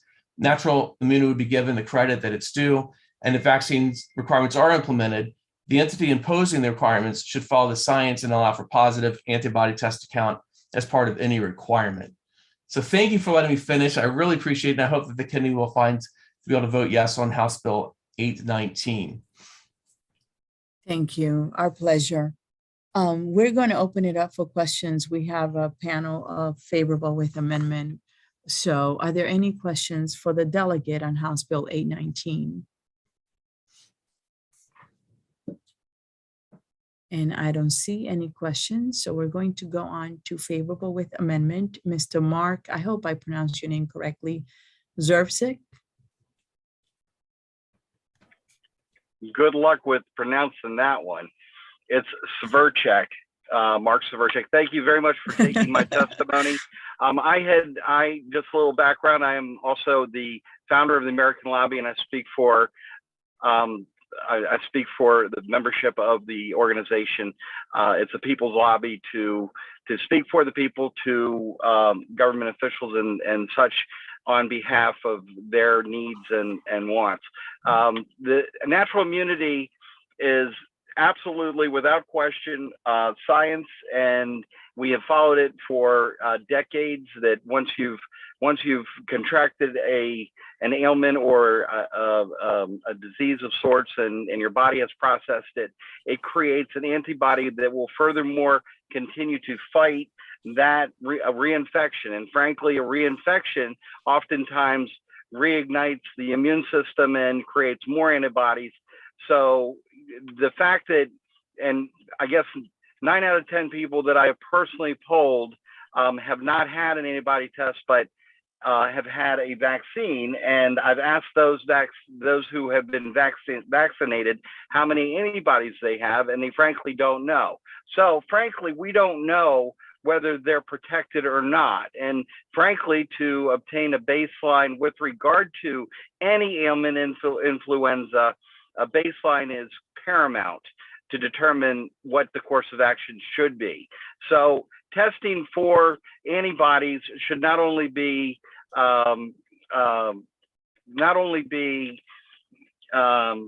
readily available, but it should be the first course of action to determine how many people are actually in a safe position before they even expose themselves to any sort of vaccination. There was one amendment that I had recommended in this bill, and that was to ensure the availability of testing. Thank you very much. I wish that everybody would vote for this bill and move forward. Thank you for your testimony. We appreciate it. Are there any questions for this witness? Seeing, oh yes, Delegate Krebs. Thank you. I'll ask Mark. My pleasure. Mark, whatever your last name is, how to pronounce it. Can you tell me if you know what is the availability of testing? How easy is it to get? And are there protocols to how often you should be retested, whether or not you've been exposed or whether you've had the shots or what? Are there protocols and where do they come from? Interesting that you asked that question. I personally contracted COVID. It evolved over a 3-week period into pneumonia, and I ended up in the hospital for a week on a breathing machine, and I was given 2 doses of remdesivir. Not that that's relevant, but that drug was FDA approved, and I've come to find out if I had had the 3rd dose, 75% of those receiving more than 2 doses die. So I'm glad I didn't get the 3rd dose. The availability, when I did a follow-up with my doctor, and I'm only giving you my past experience because my personal experience, because I don't necessarily have a firm answer for that. He said that I should wait, 2 or 3 months for it. I contacted LabCorp, their doctor prescribed it. I got the test, and I have 2,047 antibodies per milliliter of blood. That's why, so it's readily available. You just have to ask for it, and I believe that you'll get it. Whether insurance will pay for it is another question, and that is frankly of no concern when you're talking about the ability to go to work and live your life and frankly be safe and know. How often do you do it? I have an appointment on Wednesday to be retested again. So I would say that it's readily available, and there was a Dr. Cohen that testified earlier that he has a testing lab that he's concerned about, continuing this. So I saw some connectivity between this bill and another one, because I think that the testing for antibodies is the best course of action to establish a baseline. So to answer your question, how often? That's to be determined. The medical profession doesn't seem to want to do that. The pharmaceuticals don't want to do that. The FDA, I believe, does not want to do that, based on some other laws that I've read. So we need to address that and make this a better state. No, thank you very much. There is a dearth of information regarding antibody testing, and I'm surprised of that. And I'm not sure why it's not more discussed and more available. Thank you. Yeah, thank you. Any other questions for this witness? Seeing none, thank you so much for your testimony today and for being with us on House Bill 819. This will conclude the bill hearing on House Bill, our pleasure, House Bill 819. Now we have House Bill 799, Delegate Morgan, State and Local Government COVID-19 Vaccination by Choice Act. Good afternoon, Delegate. Good afternoon, Madam Chair. Thank you for letting me present this bill to the committee. It's COVID-19 Vaccination by Choice Act. And what this bill is a tightly tailored bill that would prevent state and local government, including the university system and the K through 12, from requiring a COVID vaccine as a condition of employment. The theory of this bill is, well, hopefully state and local governments could lead the way, enabling choice, and hopefully businesses would pick up and follow our lead. Now, I will tell you that it's interesting how this bill came about, because I was doing a debate earlier this year, last year, December timeframe, with one of my colleagues here and one of our good friends across in Senate Finance. And I was speaking to a graduate class, and I was shocked to learn that, most people didn't know that the COVID vaccine, they think it stops transmission. And I've heard a couple of questions as I'm watching the bill hearings where it's like, well, we need to mandate this vaccine because it's for the public good. So I'd like to share a quick video with you to maybe dispel some of those rumors, if I could. Let me, Susanna, will you be so kind and allow Delegate Morgan to share, please? Yes, he should be able to now. Okay, thank you.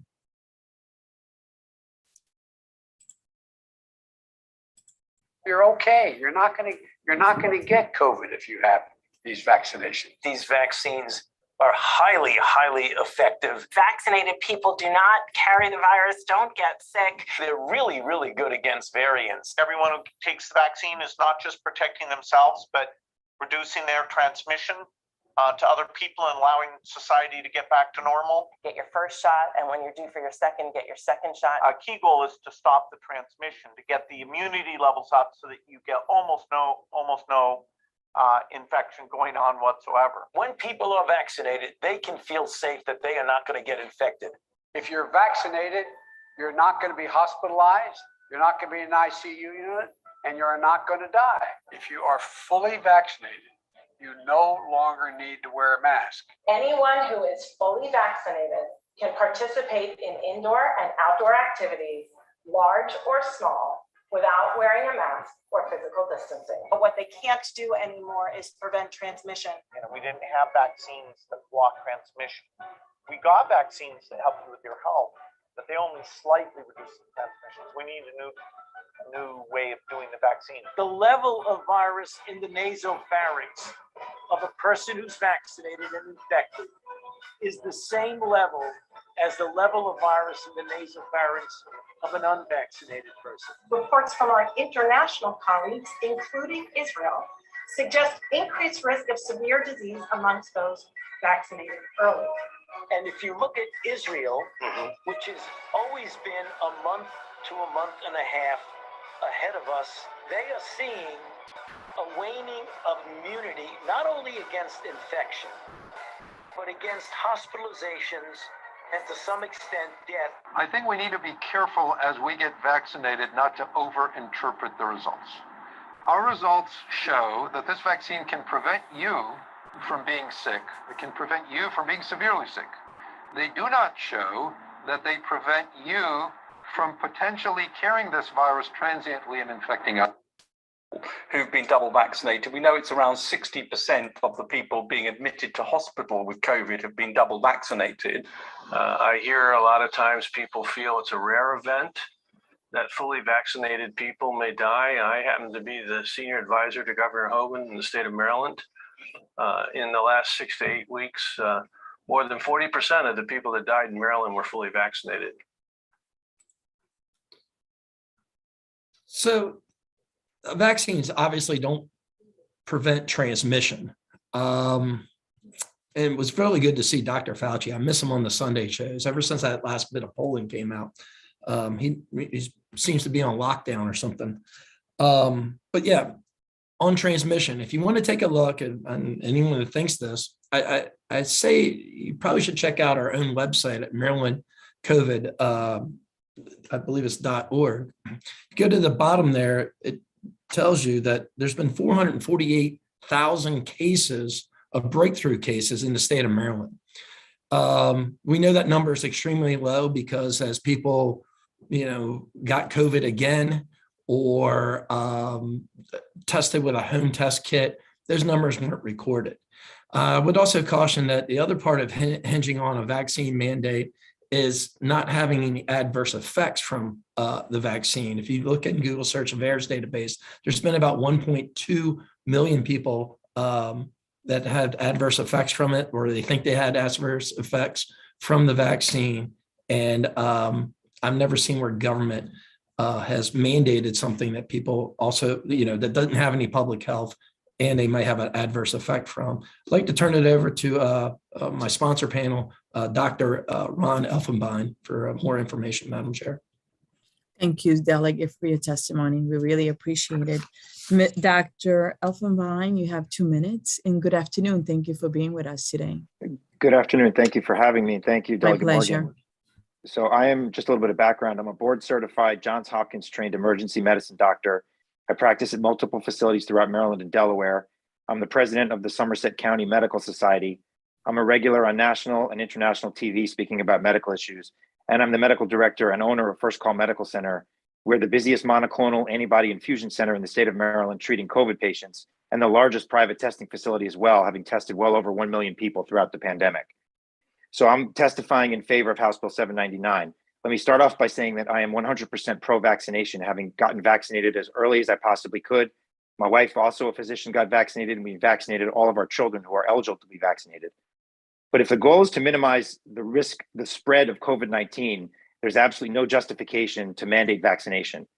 The risk of spreading COVID-19 is the same whether you've been vaccinated or unvaccinated, especially in light of the recent data from the Omicron surge. So the benefit to getting vaccinated is to the individual, not to society. And it's to the individual in terms of survivability and likelihood of needing hospitalization. The vaccine was never designed to prevent infection. The FDA and the CDC were perfectly clear about this from the very beginning. It was designed to prevent hospitalization and or death, which it does very well, and it still does well today, less so than it did, but does still pretty well. The vaccine is not without risks. There's Guillain-Barré, there's myocarditis, there's anaphylaxis, there's blood clots. So it's not like drinking a glass of water. It's not without consequence. There's real risks to being vaccinated. And remember that there's natural immunity. If I want to get hospital privileges at any hospital, I have to demonstrate that I have natural immunity to hepatitis B, measles and mumps and rubella. If I have to get a blood test, why can't we do that with COVID? Why are we treating this virus differently? Why has it become so politicized?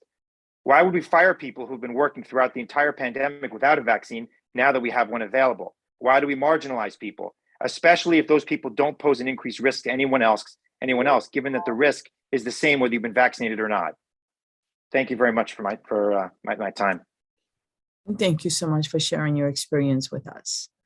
We have next Ms. Jenna Butler.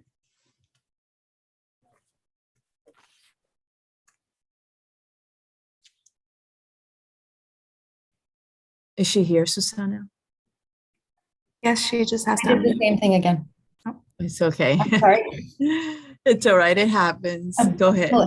Hello again. My name is Jenna Butler. I'm here in support of HB 799.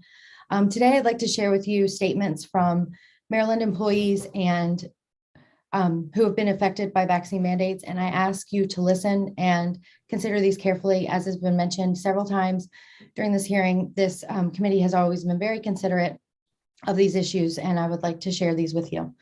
From Kimberly Eisman, I am a 13-year ER nurse. I had COVID in 2020 and I didn't want the vaccine. I was harassed in my hospital and fired. From Jacqueline Zoko-Kuna, my husband has been on unpaid leave since November. We have all but exhausted our savings living on one income in Montgomery County. He was hospitalized in early January for what doctors termed stress-induced PTSD. In the past 2 months, we have seen him for a total of 36 hours as he went out of state to train for a new career. From Erica Sprague, I was a speech-language pathologist working with kids with autism. When I was fired, I was working completely online and I had already had COVID. Not only did this policy not make sense, but it hurt the children I was working with. From Teresa Marlowe, I was gainfully employed by the City of New Carrollton Police Department with 10 years of exemplary employee evaluations, including one dated from the day before I was terminated for failure to comply with the vaccine mandate from an anonymous state employee. My husband was forced to get the vaccine to keep his job and his retirement benefits. 4 weeks after being vaccinated, he developed a severe case of COVID-19. Currently, his agency has a policy that you must show proof of vaccine to even apply for a job.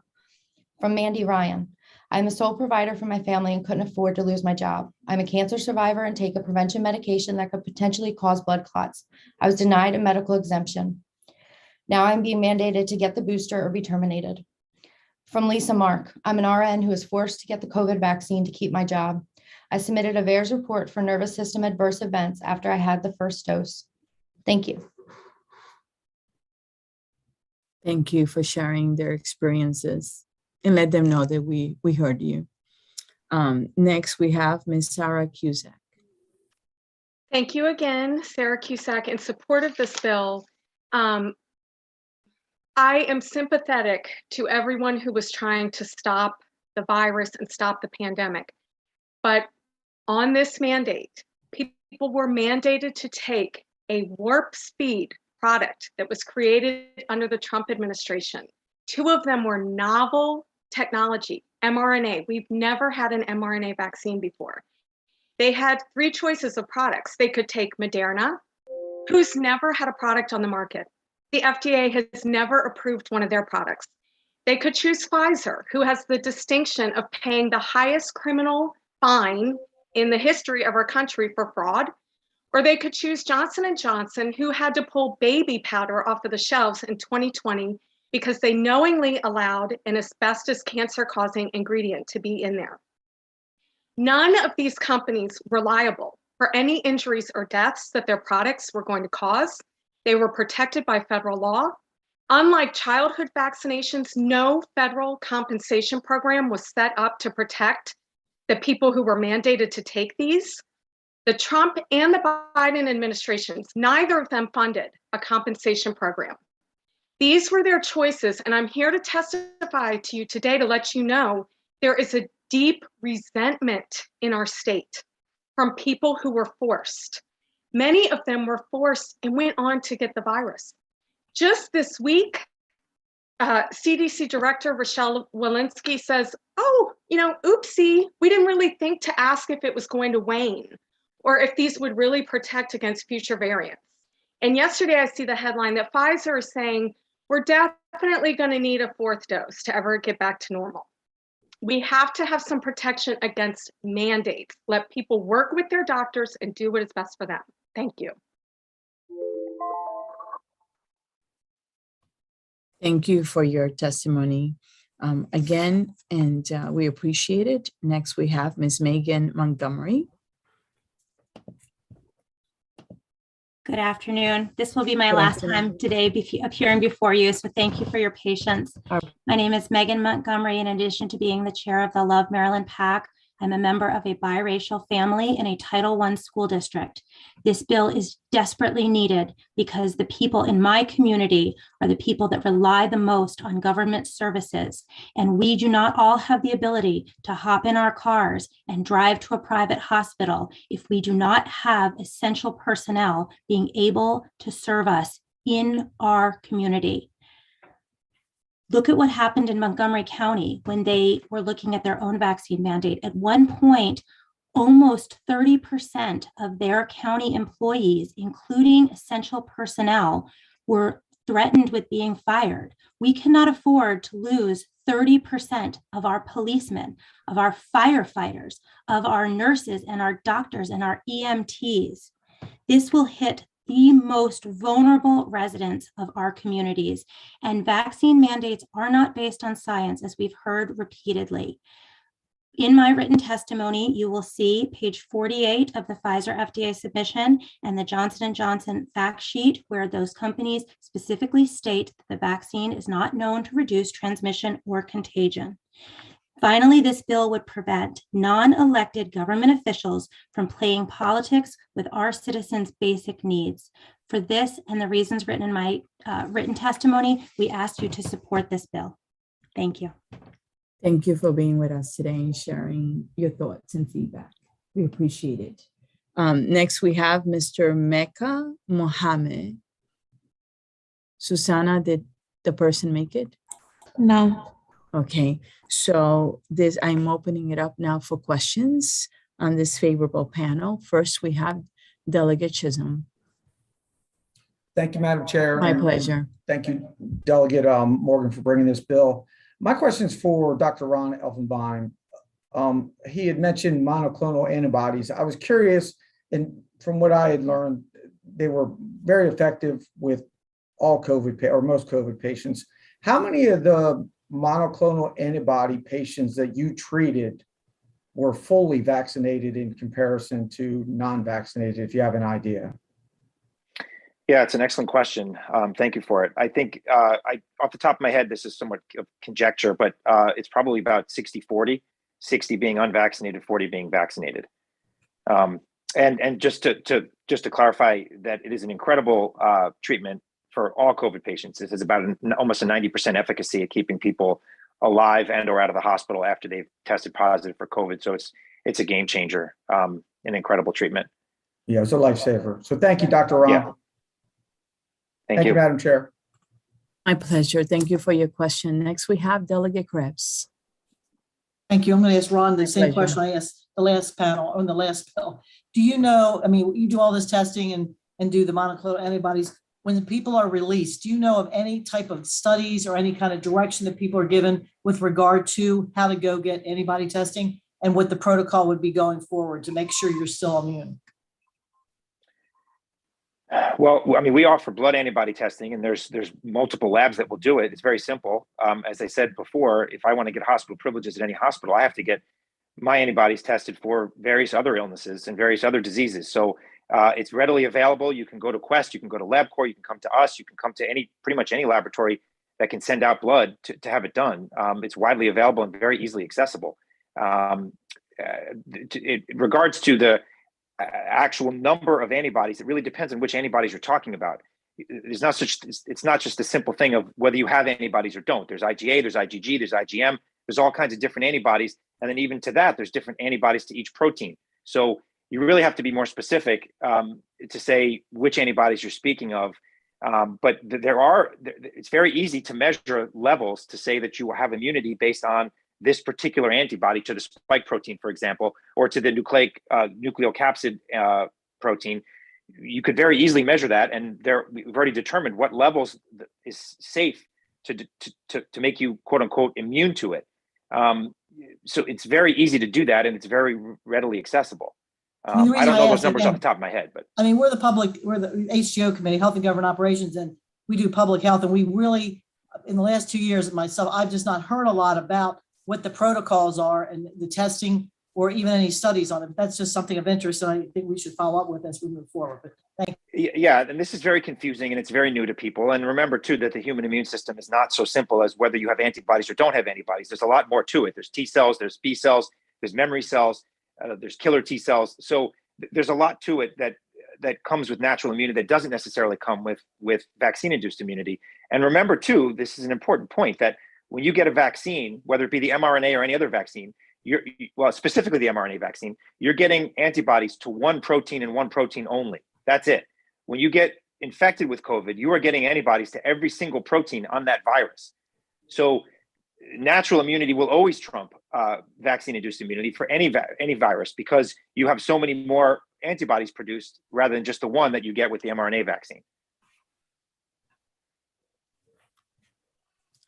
Any other question, Delegate Krebs? Okay. Are there any? Yes, Delegate Hill. Thank you. Dr. Elfenbein, thank you very much for what you've been doing through the pandemic. You talked about the fact that if a person is vaccinated, it doesn't stop them from transmitting. But from a population health, where we're concerned about things like resources, making sure that hospital beds aren't taken up by people who could have perhaps not been exposed or not come down with the vaccine, et cetera, et cetera. There is an issue there with getting, in other words, is there not more to an individual getting vaccinated than protecting themselves? Is there not a community component to it also? Because I mean, most of our vaccines don't prevent you from transmitting hepatitis, doesn't prevent you from transmitting TB. That what it prevents you from doing theoretically is getting the disease, and that takes one more person out of the population who could expose someone else, right? So isn't it sort of simplistic to say that since the vaccine doesn't prevent transmission, there's no population health community benefit to numbers of people getting vaccinated? Well, I never said that. What I said was that the vaccine doesn't prevent somebody from catching the virus and spreading the virus. Right, So no vaccine does. Well, I think certain vaccines will prevent measles, for example, prevents you from catching measles and spreading it to somebody else. So it does. There are vaccines that prevent you from catching and spreading the virus. Measles is an excellent example of that. Or you can look at smallpox. The smallpox vaccine absolutely stopped people from catching and spreading smallpox. But they spread it because they caught it. So it stops them from catching it. That's how it stops them from spreading it. So similarly, the COVID vaccine, by stopping you from getting it, it can stop you from spreading it. But the data doesn't support that in any way, shape, or form. The data is very clear about that it doesn't stop spread. So whether, if I'm vaccinated, fully vaccinated and boosted, I'm hopefully not going to die from COVID. Right. But in fact, I think I caught it 3 or 4 weeks ago. Right. If you're colonized with it, you Delegate Hill, let him finish. Delegate Hill. Colonizing. Delegate Hill. That is correct. Delegate Hill, 1 second, 1 minute. I'm sorry, Madam Chair, there are population health benefits to having. Delegate Hill, 1 second, please. 1 minute, 1 second, sir, 1 second. We have rules here. Okay, so we have to have respect and let him finish his testimony, and then you can ask the question, okay? So I'm sorry, sir, will you continue with with what you're saying, okay? Thank you, Madam Chair. I think you're conflating two things. First of all, I never said there isn't a population benefit to getting vaccinated. So yes, it does keep people from being hospitalized, which I clearly admitted, and I believe so. And again, I'm very much pro-vaccination. So from that perspective, it's a great thing. It keeps people from dying and or needing hospitalization. If you look at the data, which again is very, very clear about this, initially, when this first came out and the vaccines were first introduced, they were very good at two different things. They were very good at keeping people from needing hospitalization and or dying, and they were very good at keeping people from catching COVID. Over time, the latter has waned significantly, and it's not so good at keeping you from catching COVID anymore. It's still pretty good at keeping you from dying. It's not great at it, but still pretty damn good at it. So if you catch COVID, having been vaccinated and boosted, your chances of dying and or needing hospitalization is still much lower than if you hadn't been vaccinated. So I would encourage everybody to get vaccinated. But that's not the same thing as saying that everybody has to get vaccinated because there's some societal good that will keep me from spreading it to somebody else. Whether I've been vaccinated or not doesn't reduce your chance of catching COVID from me. That's what I was saying. And I think that the data is very, very clear about that. So let me first apologize for stepping on your answer, and I hope you'll accept my apology. Second of all, I would agree with you, and in fact, except that when we had our very first hearing with the Department of Health, and the question I asked was why, if it's so good at stopping prevention, why aren't we just vaccinating the caregivers and not the people in the nursing home when we have limited amount? And the answer was, we don't know if it will stop people from spreading COVID, right? And so the answer we got, at least, was there was no clear data, and that was consistent throughout. And because this bill says there's no benefit, and I thought your testimony, thank you for clarifying, I thought your testimony was that it's simply an individual choice. And of course you have to weigh the risk of unknown short and long-term ramifications to vaccinations, but there is a community benefit, and I appreciate your acknowledging that again. Thank you.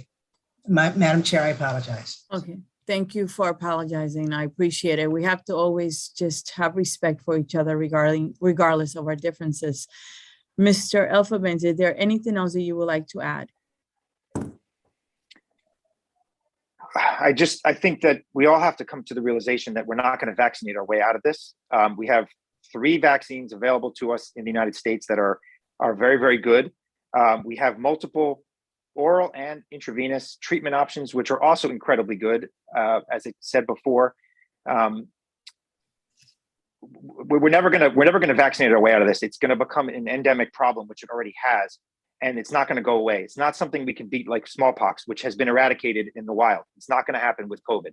So I think we all have to just move on with our lives and realize that we need to protect those people who need to be protected, which we can do now. We can treat those people who need to be treated, which we can do now, and we just need to move on. And I think that the quicker we can do that, the better for everybody. Thank you. So thank you very much. Our pleasure. Thank you for being with us. Any other questions for this panel? Okay, seeing none, actually, this will conclude the testimony on House Bill 799. We really appreciate you being with us today. Thank you, and Madam sharing Chair. your experiences. Our pleasure. Next, we have House Bill 1189, Delegate Fisher, Public Health Vaccines Administered Under Emergency Use Authorization, Reporting of Adverse Events. Delegate Fisher, good afternoon. Thank you for being with us. How are you? I'm great. How are you? Thank you for having me. Doing well. You have five minutes. You want to tell us why your bill is important and what it will do? Thank you, Madam Chairwoman. I appreciate it. Yes, I will definitely be under your 5-minute limit. So for the record, Delegate Mark Fisher for House Bill 1189. The bill's title is Public Health Vaccines Administered Under Emergency Use Authorization, Reporting of Adverse Events. This bill requires a healthcare provider to promptly report to the National Vaccine Adverse Event Reporting System, VAERS, any adverse event observed in a patient after administration of a vaccine, including a COVID-19 vaccine or booster, administered under an emergency use authorization. Adverse event, means any illness, disability, incapacity, hospitalization, death, or impairment of mental, emotional, behavioral, or physical functioning or development, the first manifestation of which appears after the date of administration of a vaccine, including a COVID-19 vaccine or booster.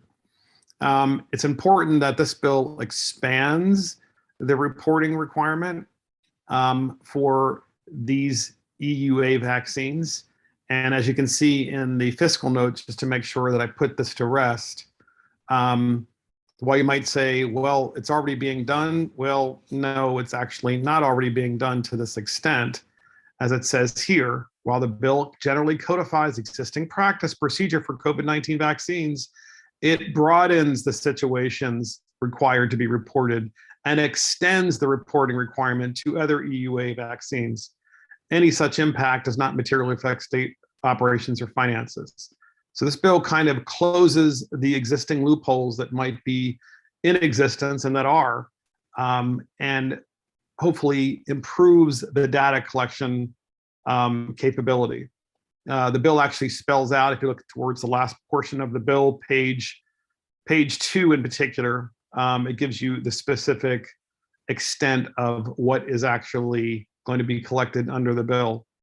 Also like to say, Madam Chairwoman and members of the committee, and this is important, I did have one gentleman who's a doctor, also a very dear friend who practiced at one of the major hospitals in Maryland, head of OBGYN in one of them, and he wanted to sign up and wasn't able to do so because he was on call during the sign-up period that is given under the General Assembly guidelines. I do have to protest that, and I know that you're, with all respect to the chairman, I know that you and all the chairmen and chairwomen are following the same guidelines, but a true democracy cannot properly function when we have bill hearings and we have a sign-up period that is so short that if people are in the workplace and they get really busy, they can't sign up to testify. So I just wanted to put that on the record. We're operating as if there is a pandemic. The pandemic is over. And my opinion is that needs to stop, and it needs to stop yesterday so we can go back and acting like we were actually a democracy and a republic, a democratic republic in the state versus operating the way we're operating. So having said that, Madam Chairwoman, I would be happy to take any questions. Thank you for being with us. You do have 1 minute and 21 seconds left, and you have 3 favorable people that signed up. Do you have a panel? Would you like them to have that time? Is there someone that you prefer? No panel. You call the folks if there is anyone. Okay, thank you. I'm going to call first Sarah Cusack. Thank you. This is the last time you guys will have to hear from me. It's okay. Several years ago, I visited Annapolis with my friend Tina Young. Tina's daughter, Jasmine, was 21 when she delivered her first child, a son, and she was recommended to get a flu shot. It was November when she delivered, and the nurse told her it would help to protect her baby. She'd never had a flu shot, but she had this newborn baby she wanted to protect. Weeks later, she was paralyzed from the neck down with Guillain-Barré syndrome, and 5 years later, she lost her life and left her 5-year-old son. One of the things that her mother talked about in your offices was that her injury was never reported. So I've never spoken to Delegate Fisher, but this is a bill I've been wanting to see for years. This is a long-standing program with even our current childhood schedule. Injuries are not being reported. Physicians, nurses, therapists are not trained in identifying and reporting vaccine injuries. Jasmine spent a week, this is a 21-year-old African-American woman with a newborn baby, spent a week in the psych ward diagnosed with conversion disorder because her physicians were never trained to identify vaccine injuries. This is even more important with these new COVID products because we don't know what's going to happen. We've never had an mRNA vaccine. I've been in this arena for 10 years and I've never known of a vaccine to cause myocarditis and blood clots. Everything has to be reported. Everything, whatever nurses and doctors are seeing has to be reported so we can figure out what these are doing. Good, bad, it doesn't matter. And I just feel like the really extreme politicized environment has kept us from doing actual science and reporting. It's like we want to see the outcomes that we want. Thank you. Thank you for sharing the experience, and I'm sorry about the loss of your friend, okay? Next, we have Mr. Joe Fitzgerald. Hi, my name is Joe Fitzgerald. I am a resident of Carroll County. And I apologize. No problem. I don't know how to get my camera to work, so you would. It's okay. We could hear you clearly. Go ahead. All right. I come to you as I am a resident of Carroll County. I come to you as a registered nurse in support of House Bill 1189. Theirs is a passive reporting system, meaning it relies on individuals or medical personnel to send in reports of their experiences of vaccine injuries to the CDC. It is not a requirement. It is not mandated that the personnel, medical personnel do this. In my 28-year nursing career, I was never made aware of or been educated about this system. When I worked in the ER, which is the front line of acute injuries, theirs was never required to be completed, nor was anyone even aware of it. If medical people are not aware of this reporting system, the average individual is not going to be aware. The strengths of the VAERS is that it can quickly provide an early warning of a safety problem with a vaccine.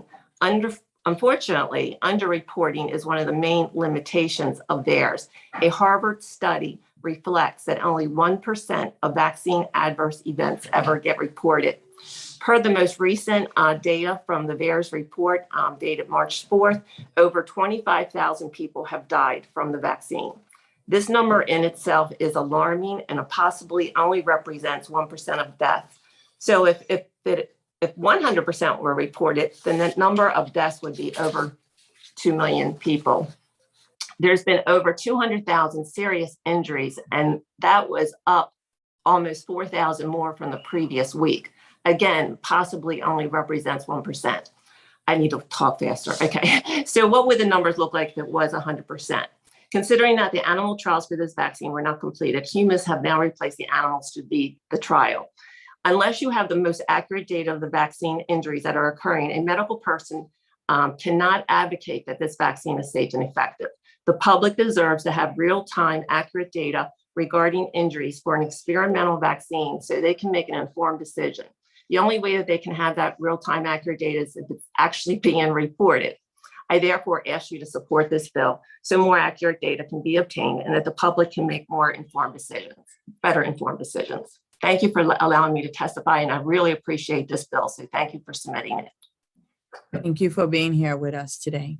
We have next Mr. Vince McAvoy. Thank you so much, committee. I hope you can hear me okay. Yes, we can. We can Okay, hear you. Very good. Thank you. Our pleasure. I want to echo, and Chair, thank you for your kindness. Appreciate it. I want to echo what Delegate Fisher said, though. We are having problems with signing up, and I signed up for several bills today and was denied several of those bills. I am on for plenty. You're going to see me coming in the other bills, but we've seen this throughout. So I encourage when this committee changes their chairperson next year that we change those policies as well. In JPR and Judiciary, we run as long as it goes. You all were just busy up until 8:30 the other night. So we know that we can do this. On Delegate Fisher's bill, this is important. Please vote yes on it. We're in an era where opponents of COVID are held at bay. They're silenced or they're marginalized to timid placations. I'm pro-science. I'm pro-medicine. I'm not against vaccines. You don't have to make these kind of apologies when the world is shut down for the benefit of a cold. People die every year of the flu, and they have forever. But what happened was, for the past 2 years, we have weaponized this issue. Somebody said, hey, we can get some press on this, or whatever the agenda was, but people should not be taking anything that causes heart problems, period. To give something to your child who has a near 100% survival rate on flus and most other diseases, and particularly this one, that's child abuse. You're going to incur a heart problem, and this kid doesn't, the damages that are having, and again, that's why this bill is so important.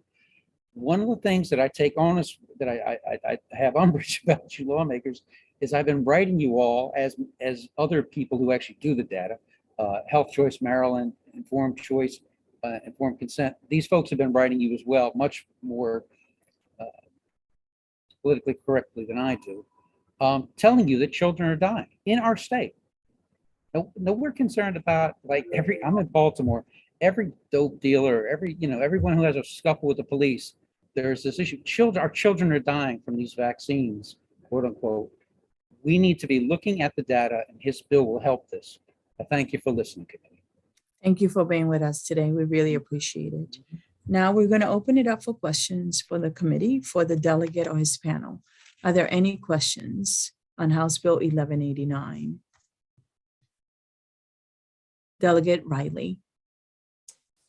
Thank you, Madam Chair. Yeah, My this pleasure. is probably a simple question that probably the sponsor of the bill could probably answer.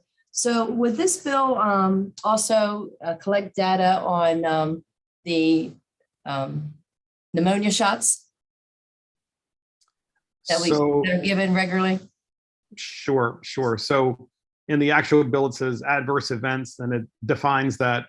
And it says at the end of that particular paragraph on the first page, and then it continues the second page, after the date or administration of a vaccine, including a COVID-19 vaccine or booster. So the answer would be yes.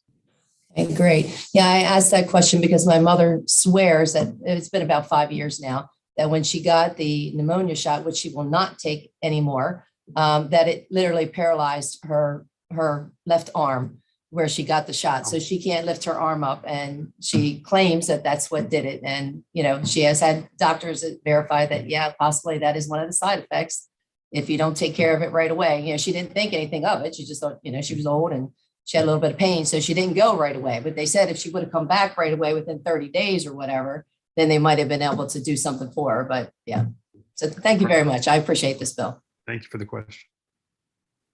Delegate Hill, followed by Delegate Chisholm. Delegate Riley, thank you for being here today. Did you get a chance to read the department's letter of or the Board of Pharmacy's letter of information, or any of them? I have not. Okay. No, we don't ask questions. I'm talking Delegate Fisher. You meant Fisher. Riley. Okay. I'm sorry. Did I say Riley? My apologies. Yes, it's okay. It's been a long Delegate day. Fisher. Go ahead. No, I haven't. No, I'd be happy to listen to it if you want to read it. We'll send it. We'll make sure. I'm sure that the chair and the committee will make sure you get it. But their point is that, and Medicare makes the same point, physicians are already required to report adverse events to VAERS, including vaccine administration error. And that's why I was thinking of Delegate Rowley, because there also is a fund that it's a no-fault fund for vaccine injuries, and that may actually be, that may be a problem with how it was injected as opposed to the vaccine. But to death, life-threatening adverse events, inpatient hospitalizations, prolonging of existing hospitalization, persistent or significant incapacity, substantial disruption of the ability to conduct normal life functions, congenital anomaly, birth defects, important medical events that the medical provider may judge to jeopardize the person and possibly related, and multi-system inflammatory syndrome. So physicians are required to report those things to VAERS. You would be adding what additional things to VAERS, and over what period of time? Years later, 20 years later? How would this work exactly?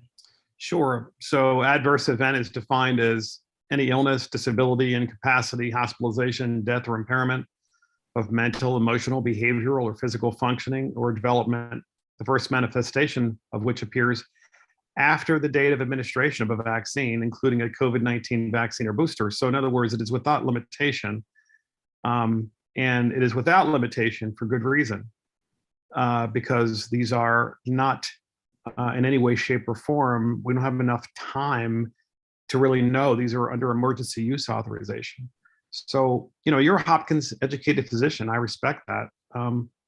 And as such, I am certain that you're data driven. I'm data driven. So if you notice, I haven't made any accusations, because I'm not going to do that. I'm just truly data driven. And the feedback that I get from many of the doctors, one of whom is a very dear friend and a head of OBGYN of a major hospital, indicated that there was some tamp down by the hospital of reporting for a variety of reasons. And some of it was political pressure, among other things. Maybe not even political pressure, maybe just monetary pressure, fear of lawsuits. And when it comes to mothers and children and so forth, it seems like he was seeing some things that should have been widely reported and should have been widely known. So that's really the purpose of the bill. It's not to make accusations of anyone or try to disparage any individual or group, rather than just be truly, truly data driven. Madam Chair, may I have a follow-up? Yes. Thank you. So just to correct, I appreciate the compliment, but I'm unfortunately not Hopkins trained, but Columbia trained, but that's okay. That's still very impressive, okay? Right, it makes it simple for me, because I grew up in Columbia, MD, and I'm an MD from Columbia, just keeps it simple. So what your bill says, in essence, is any illness for the rest of your life that comes after you've received a vaccine should be reported. So that's information overload. And to be data driven, it makes it almost impossible to get any useful information. So how does, and if to your friend's point, everything at the hospital that should be reporting isn't, that's an internal problem, and they should report that to VAERS and to the federal government, because that's a problem that institution should be looked at. So I'm trying to understand, if your bill is written, says everything, and basically every person's entire health history should now be reported to VAERS, how does that help us to identify what are the side effects at 2 years, 5 years, and 10 years that we would expect? Sure. Fair enough. Thank you, Delegate. Thank you for the clarification about your medical education. I thought it was Hopkins. I don't know. I just really thought it was.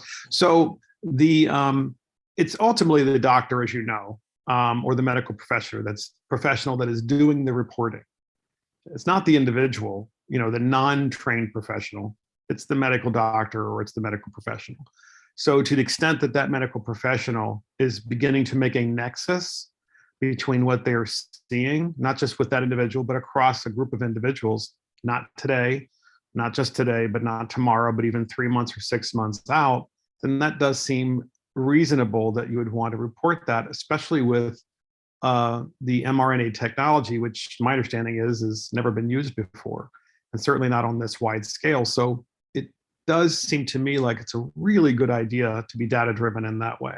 So it's not self-reported. It's not some layperson reporting it. So. And I thank you, because that's exactly what we're doing. So fortunately, What's required now is what your bill would call for, since you've clarified that it's not every health event from the point of vaccination on. Thank you. Thank you, Madam Chair. Except that in the fiscal note and in the actual bill, that is not so. It says in the fiscal note, in the state effect, while the bill generally codifies existing practice or procedure for COVID-19 vaccines, it broadens the situations required to be reported and extends the reporting requirement to other EUA vaccines. So it broadens Exactly. and It extends. broadens it to every health event for the rest of your life. Is exactly. You're correct. Thank you. Thank you, Delegate Fisher. Delegate Fisher, we have a few more questions. So we have Delegate Chisholm. Thank you, Madam Chair. My pleasure. Delegate Fisher, thanks for bringing this bill. When you were talking, I was trying to figure out the difference between this and what we do now. And I did look on CDC's website, and it's most VAERS are strongly encouraged, not mandated, but right now the COVID-19 vaccines, it does look like it's required by law to report. Do you know, have we seen any other states that have taken up legislation similar to yours to ensure that the events are being, because one of the things that pops out right on CDC site real quick is the effects that they're starting to see with pregnant women and infants. And obviously we want to know all the data possible about that. So my question is, are there any other states that have taken up this type of legislation to gather greater data? So I'm not aware. It does not mean that there aren't. I'm not aware of any. But I will say this, having the best teaching hospital in the world in our state, and we often will see Dr. Marty Makari on various news programs talking about the need for better data and more accurate data. That's literally what this bill does. It just makes perfect sense. I would also add that, interestingly enough, the National Highway Traffic and Safety Administration, the NHTSA, seems to do a better job in tracking, in many ways, defects in cars than we currently are doing with this particular and other vaccines. And I think it just makes sense to be data-driven, and that's really the only purpose of the bill. Thank you, Mr. Fisher, and thank you, Madam Chair. Thank you. My pleasure. Delegate Morgan, did I see your hand up? Okay, My question's been answered. Thank you, Madam Chair. my pleasure. Any other questions for Delegate Fisher or his panel? Okay, seeing none, Delegate Fisher, thank you for Thank being with you. us today. Miss me already. Have a blessed day. This concludes the bill hearing on House Bill 1189. Next, we have House Bill 1376. Delegate Cox, you're with us for the remainder of the last four bills. And we have, the first one is Labor and Employment, COVID-19 vaccinations exemption process. No jabs for jobs. Delegate Cox, good afternoon. You have 5 minutes. Good afternoon, Madam Vice Chair. Thank you. My members of the pleasure. committee. This is a straightforward bill, as you mentioned, Madam Chair. HB 1376 is the No Jabs for Jobs bill. Delegate Cox here for the record. And as you know, there are exemptions in Maryland law for medical and religious purposes from vaccination mandates and requirements. However, if someone has already had COVID, there's no exemption. And so this bill is a straightforward attempt to provide parity that even the NCAA in its college athletics has now ruled to be a complete immunity to allow for the proof that someone has already had COVID and has the presence of antibodies. An employer may not terminate an employee for failure to provide a proof of a COVID-19 vaccination if that employee demonstrates that they have one of the exemptions that the law requires, including the option to demonstrate antibodies from COVID. So this will result in many more Marylanders being allowed to receive unemployment insurance that have already been terminated. As the committee is likely aware, thousands of individuals who are Maryland residents have been fired or terminated from their positions and jobs because of the failure to get the jab.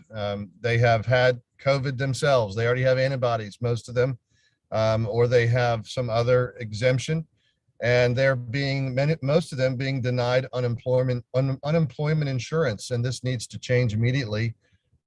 For instance, last October, the Kaiser Foundation polled the unvaccinated workforce with the question: if your employer would require you to get the COVID-19 vaccine, what would you most likely do? And 37% said that they would leave their job. That's called constructive termination, and it should be recognized as such in Maryland, and this bill will demonstrate that to be the case.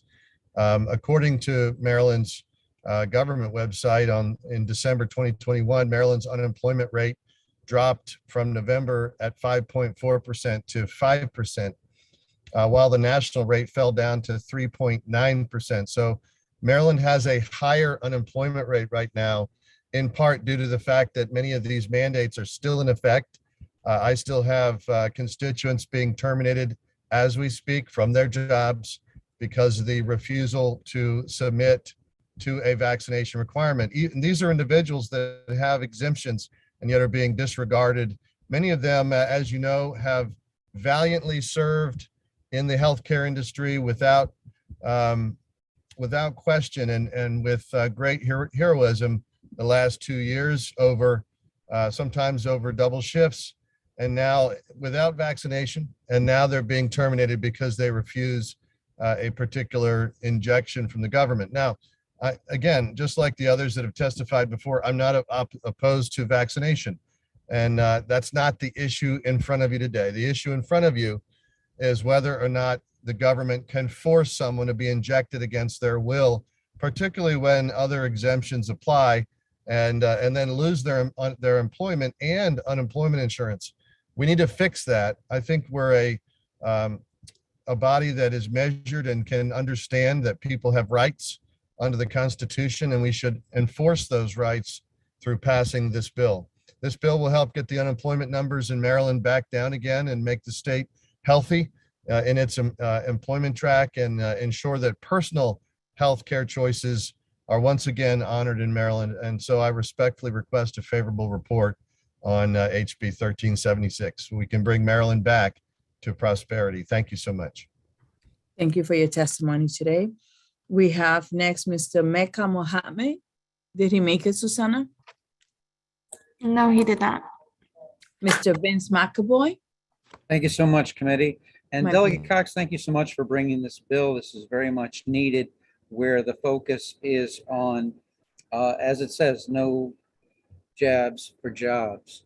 I want to quote from something. This is what's so pernicious about the climate that we're in, is that medical pieces and legal pieces that were considered relevant and leading the way back with H1N1 and previous problems we've had with health, they seem to be ignored. So I want to read just an excerpt real quick.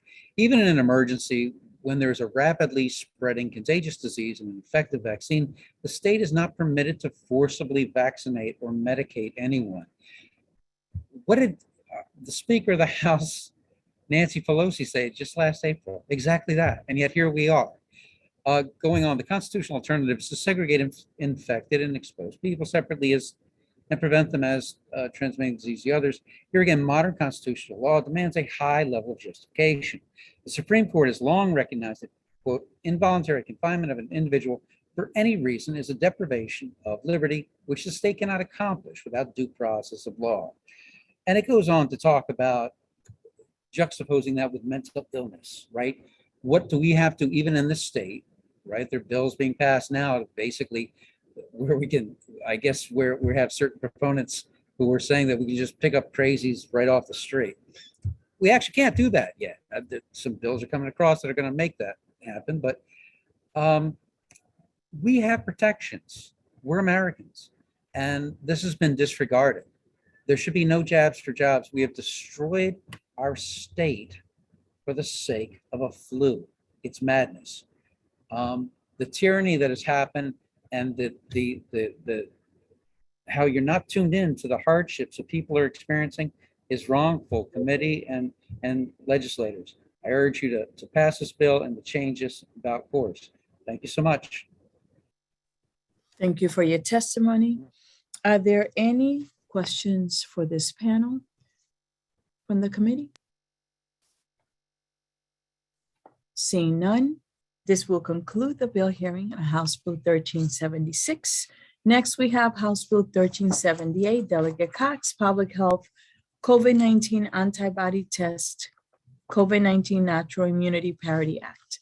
Good afternoon, sir. Again, will you be so kind to tell us your testimony? Thank you again, Madam Vice Chair, members of the My committee. pleasure.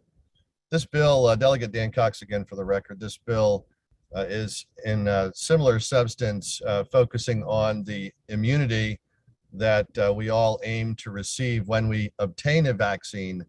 And as we know, currently Maryland is developing the myirmobile.com website, which is for the purpose of what many see objectionable as a vaccine passport. I personally find it abhorrent.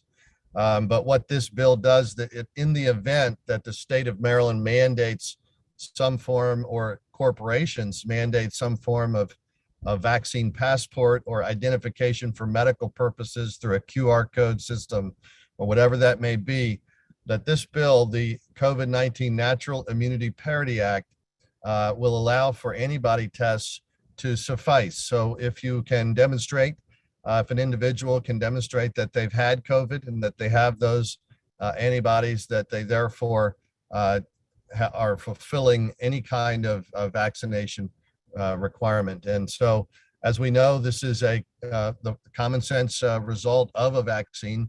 The sole reason why one would obtain a vaccine is to obtain immunity antibodies. And so if someone already has them, naturally, as we know, the science demonstrates that those are better antibodies anyway. Jeffrey Klausner, medical doctor and clinical professor of medicine at the University of Southern California, Keck School of Medicine, and Noah Kojima, a senior resident at UCLA Health, recently wrote in The Hill that, quote, the CDC is finally recognizing natural immunity and legislators should follow suit.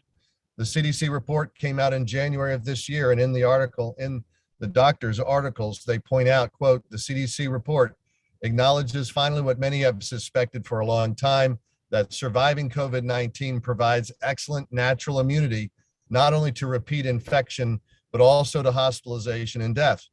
The pattern of improved protection after natural infection makes sense. It always has. That's how natural immunity against infections work. And that's why vaccines work. The COVID-19 vaccines were developed to mimic a natural infection based on the original virus that was identified in 2019, what biologists call the, quote, wild type strain of SARS-CoV-2.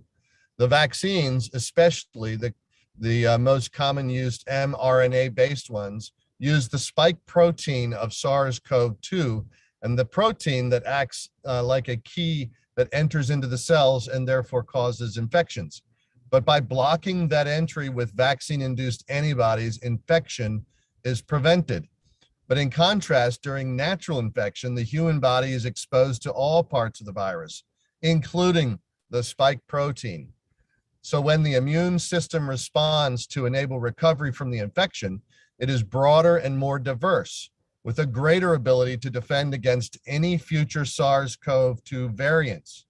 Therefore, while mutations naturally form in the SARS-CoV-2 spike protein through the process of viral evolution, the targeted vaccine-based approach to attack the spike protein, while still somewhat effective, is not as robust as those created from surviving the true infection. Given now that the CDC recognizes the protective effect of prior infection, it's time to update vaccination policies and school or work entry requirements across all government policies. Those with natural immunity should have equal status as those vaccinated. They always should have as well, in my opinion. This is the CDC. Demonstrating a prior infection is no more difficult than demonstrating vaccination. And many European countries now recognize that immunity due to prior infection is equal or better than vaccination.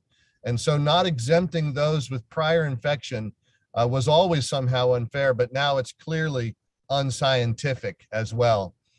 So the independent journal Review had an article in January that quoted Dr. Marty McCarvey, a professor at Johns Hopkins University School of Medicine, who faulted policymakers for being too slow to acknowledge natural immunity, unquote. The pandemic of the unvaccinated is a misnomer. It's a pandemic of the non-immune, he stated, unquote. But the most important source of information for natural immunity is the National Institute of Health, NIH, which states itself, quote, the immune system of more than 95% of the people who recovered from COVID-19. And I just have a couple more sentences if I may conclude, Madam Chair. Sure. Thank you. The immune system of 95% of the people who recovered from COVID-19 had durable memories of the virus over 8 months after infection. The result provides hope that people receiving COVID vaccines will develop similar lasting immune memories of the after vaccination, but the proof that natural immunity does so is clear sometimes years later. We have individuals that have had COVID 2 years ago and still have immunity. So for that, I urge a favorable report, Madam Chair, on HB 1376. Thank you. Our pleasure. Next, we have Ms. Rachel Coots. You got it. You got it that time. I did. I practiced. Yeah, I practiced. Practice makes perfect. Go ahead. Okay, thank you. So I'm here in support of HB 1378. As we've heard earlier from me and from other witnesses, studies out of Israel, Sweden, Oxford, Stanford, Hopkins, and the CDC show that natural immunity confers a stronger, more robust, and longer lasting immunity to COVID than a vaccine-derived immunity. The CDC recently published this in one of their weekly reports, MMWRs, and they agreed with this. As explained earlier by a doctor, the monoclonal clinic doctor, the vaccine does not prevent infection or transmission. So requiring it and only it is completely illogical. Every other vaccine requirement allows proof of natural immunity in lieu of vaccine immunity. For example, if a child can show antibody titers for chickenpox, a child may be enrolled in school without a chickenpox vaccine. If you were born before 1957, you do not need a measles vaccine or even an antibody titer, because it is assumed that you have natural immunity to measles because there had been so many natural waves of measles infection prior to 1963 when they introduced and approved the vaccine for measles. So this is in line with all other public health measures regarding vaccination to accept proof of natural immunity for a vaccine requirement. By refusing to accept antibodies in place of proof of vaccine, you're requiring people to take an unnecessary medical procedure that has no evidence that it is safe to do so. We don't really know what the long-term effects are of being vaccinated when you already have natural immunity, as people with natural immunity have been excluded from any study that we have done. Will the state be liable if naturally immune people are forced to take an unnecessary vaccine and have a bad reaction? Requiring already immune people to get an unnecessary vaccine to participate in everyday life is unethical, illogical, and potentially dangerous. Please support HB 1378. Thank you. And you're a pro with a time. Excellent. Thank you. Next, we have Mr. Vince McAvoy. Thank you so much, committee. This is probably, I want to thank Delegate Cox for bringing this bill. It's probably the shortest bill you could see all year. It's very quick. And so why wouldn't something like this be implemented? Because we have lobbyists who are pressing these issues. As was just heard, this is unethical, illogical to press for a vaccine when we have natural, don't have to do anything, no monetization. That's what's going on. This is an agenda. And I want to add that when I was in Senate small group last year for the precursor for the combination of bills coming out of the Senate and this committee, that was key on it. That the talk was all about nothing else but funding medical stakeholders and agencies. With immunity, there's so many to be made.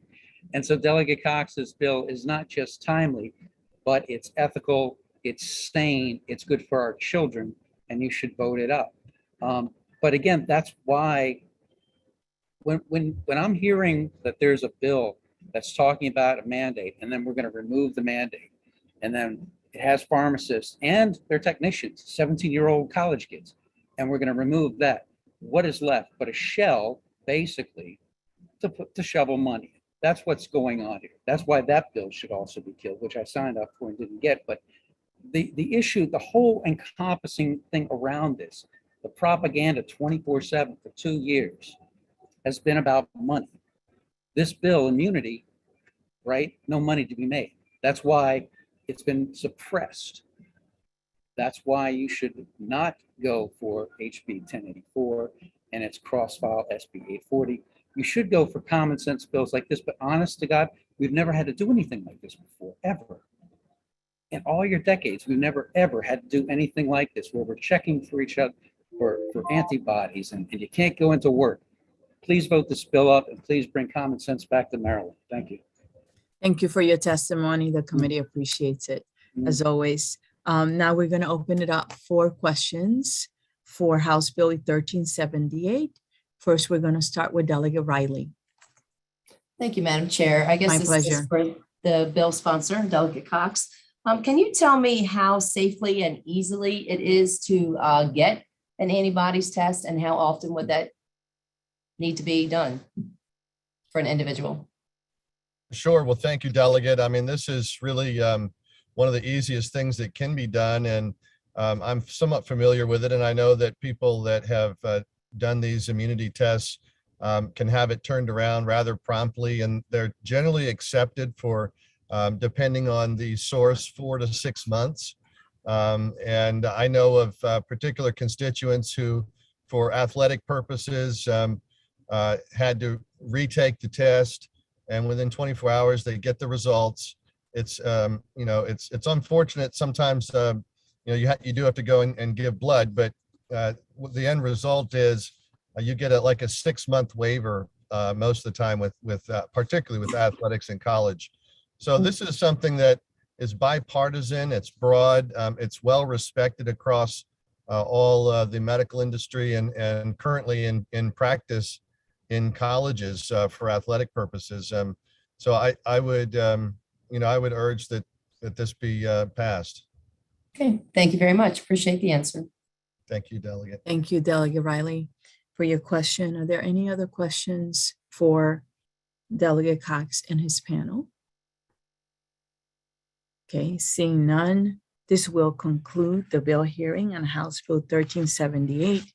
Next, we have House Bill 1379, Delegate Cox, Hospitals, Related Institutions, and Hospice Facilities, COVID-19 and Other Catastrophic Health Emergencies Visitation. Delegate Cox, will you be so kind and get started?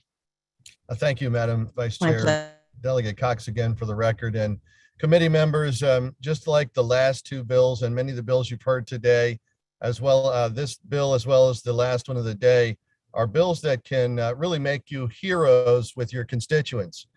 This bill is to allow access for visitation and time with one's loved one in a hospital setting during times of emergency such as the COVID pandemic. Recently, during the COVID pandemic, a tragic practice was instituted that kept family members from being able to visit those admitted to a medical facility or those experiencing healthcare emergencies, even if unrelated to COVID.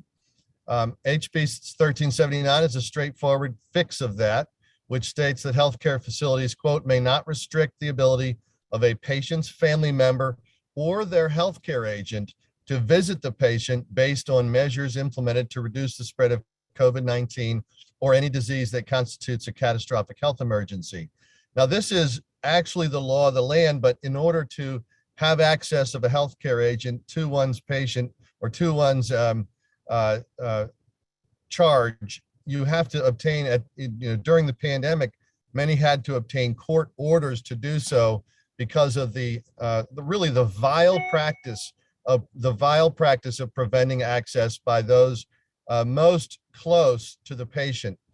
Nearly every patient admitted to a care facility between 2020 and 2021 had their healthcare emergency tended to by denying the love, care, and support of other family members and friends. If they were lucky, they were allowed to have one visitor, but most were allowed none. Hundreds of people died in those facilities without ever again seeing a familiar or loving face. They suffered alone and they died alone, and their families and friends were left begging the hospital for brief chances to say their goodbyes, but those requests were largely unheeded with the most callous of excuses, quote, hospital policy. Remember, this was not a law or not a mandate. There was nothing preventing access other than, quote, hospital policy. In Scotland, they recognized the importance of family visitation. Quote, the Scottish Academy of Medical Royal Colleges and the Royal College of Physicians of Edinburgh, Marie Curie and the Scottish Care have co-produced new guiding principles designed to ensure that dying patients in Scotland are treated humanely, compassionately, and with dignity during the COVID-19 pandemic. They want the Scottish government to adopt the guidelines as a matter of urgency. And the principles say that all patients in Scotland are to be judged to be dying from COVID or other terminal conditions within hours or days, must receive equal access to visits from family or friends. The same can be instituted here. I recently had a constituent send me this heartbreaking email, and this is just one example of dozens of these exact stories that have come into my office in the last 2 years, Madam Vice Chair. I recently received this, quote, my husband and I tested positive for COVID-19 in 2020, even though we were abiding by all of the forced mandates and guidelines. I survived with few symptoms, but my husband, a minister, wonderful husband and father, retired basketball coach and retired veteran who was refused access to Z-Pack and other prophylactics, was then put on a ventilator. I was not permitted to visit him.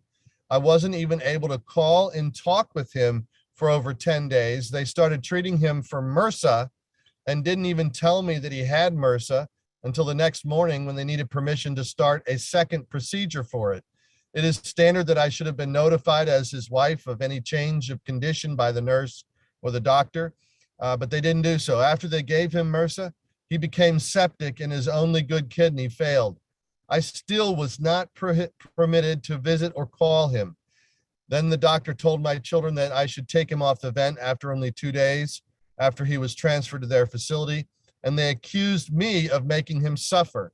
I kept asking to see my husband and wasn't permitted until the doctor told me that he was actively dying. And then the chaplain made it possible for me to see him using FaceTime. Then the doctor refused to do CPR on him when his heart stopped, even though he was full code, and even though I begged her to resuscitate him. Usually I advocated for my husband and doctors when he had appointments or was hospitalized, but this time I was prohibited from doing so. The so-called healthcare system, this is her words, took full control of him and in my opinion, killed him. Madam Chair, my time's expired. May I finish up with a few sentences? Just really quickly, please. Thank you, Madam Chair. The Maryland legislature should pass laws that provide access for care during these great losses of our family members.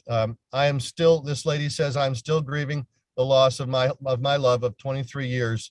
It's hard to understand why anyone would be denied access. Our legislature can make sure that this never happens again. I ask for a favorable report on House Bill 1379. Thank you very much. Thank you so much for sharing her experience. Let her know that you share it with us and that we listened with, okay, to your testimony. Next, we have Mr. Vince McAvoy. Thank you so much, committee. I appreciate Delegate Cox bringing this bill. One thing that I saw that I in this bill that I think would be welcome, I offer as a friendly idea is adding an amendment that allows for chaplains and last rites. That issue got to be completely out of hand, and for believers, it was disregarded. And there was, I would say, sort of an animus, a bias against the religious community interacting with patients.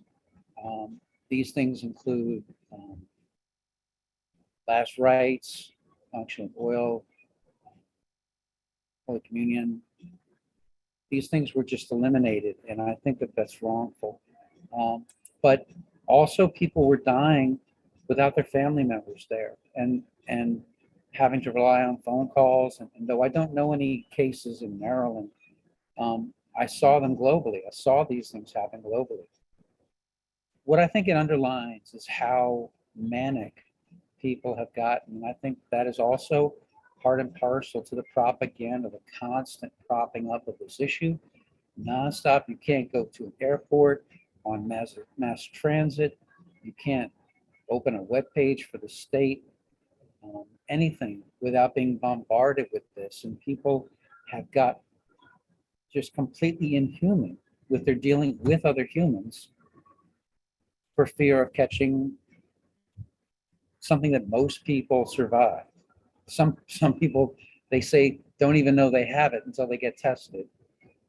So I urge and favorable for this bill. It's a very simple bill, and I do urge adding something for the religious community for those who are sick. Thank you for listening.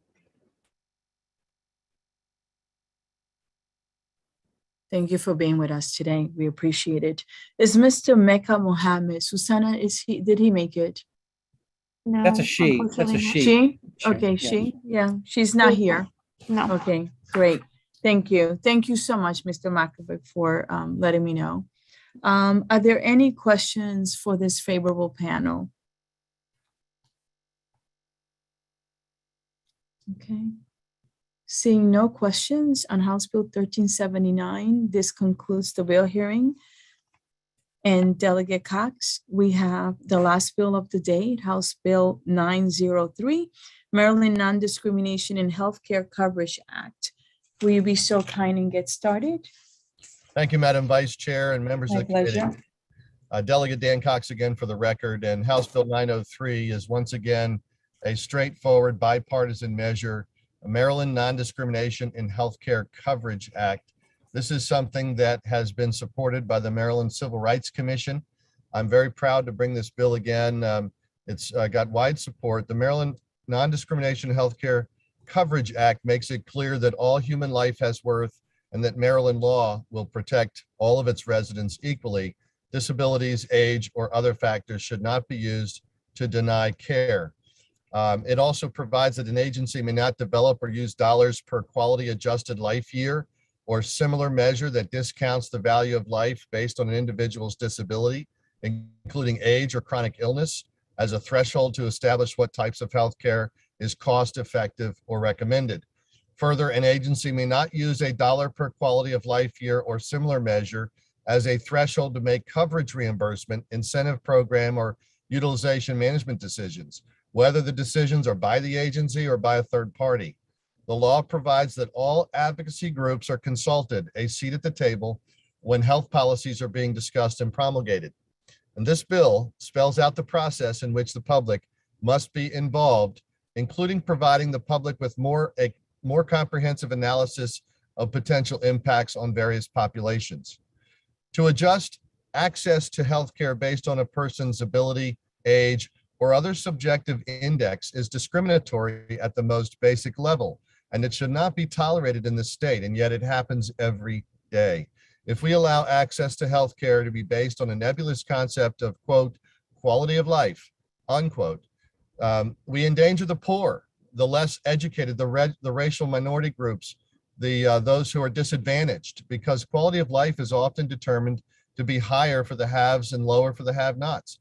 I have an example in my other hat, my private practice, where I represented someone on Medicaid who had surgery performed on her, and the surgeon left a sponge in her back next to her spine, which created and caused a massive infection, and we saved her life. But one of the factors that was deemed negative for her was that the insurance company didn't want, and the hospital didn't want to pay her what they would pay you or I because she was on Medicaid. That's outrageous. This bill has been supported by the Maryland Board of Nursing. It speaks to the quality of being fair and advocates for the rights of individuals to make medical decisions for their own health and well-being. It's also been supported by the Maryland Commission on Civil Rights, which is the state of Maryland's agency responsible for enforcing the laws prohibiting discrimination. They supported this law because, quote, the Health General article currently prohibits a hospital or related institution from discriminating against any individual with respect to the individual's medical care because of the race, color, religion, sex, age, national origin, marital status, sexual orientation, gender identity, or disability of the individual. The provisions of this bill are consistent with the current law, extending the anti-discrimination protections to individuals based on their disability and age. Historically, individuals with disabilities or advanced age or with chronic illnesses have experienced discrimination in the healthcare system, including the denial of access to life-sustaining care. And this discrimination is inconsistent with society's commitment to human dignity and the full inclusion of individuals with disabilities throughout society. We must, as a legislature, prohibit the use of discriminatory calculations to determine healthcare access in our state. So for that reason, I respectfully request a favorable report. And let's make Marylanders know that we are their strong advocates. Thank you very much, Madam Chair. Thank you for your testimony, Delegate Cox. We have next Vince McAvoy. Thank you so much, committee, and I appreciate Delegate Cox bringing this bill. This goes to a, you could call it, in my mind, right to life issue. I don't think that we should be quantifying these type of issues when it comes to the end or when it's a perceived end for people, that we're putting in a calculus as to what their life is worth and the remaining time that they have. I know someone personally who travels to Maryland for care and then leaves the state, going back to her home state for this care, and has done it for many, many years. And she provides our family with a lot of joy, her determination, her spirituality, her kindness. This is not to be diminished. So I strongly encourage this. I think that in the COVID era also, just as a sidebar, that we saw a lot of these issues where choices were being made on the fly that were heinous. We saw it mostly in New York, where just the concept of packing sick people together that are elderly with people who weren't that sick, and the damage that caused. We've had some outrages in the past couple of years. I applaud Delegate Cox for bringing this bill. I thank you for listening, committee. Thank you for being with us today. Next, we have Ms. Laura Buckley. Good afternoon. Good afternoon. Thank you, Madam Chair, Madam Vice Chair, members. My pleasure.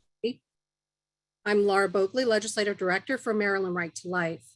We thank Delegate Cox for introducing this important bill to ensure that all citizens have equal access to life-saving medical care and treatment, and that care is not denied based on disability, age, race, ethnicity, or other categories prohibited by law.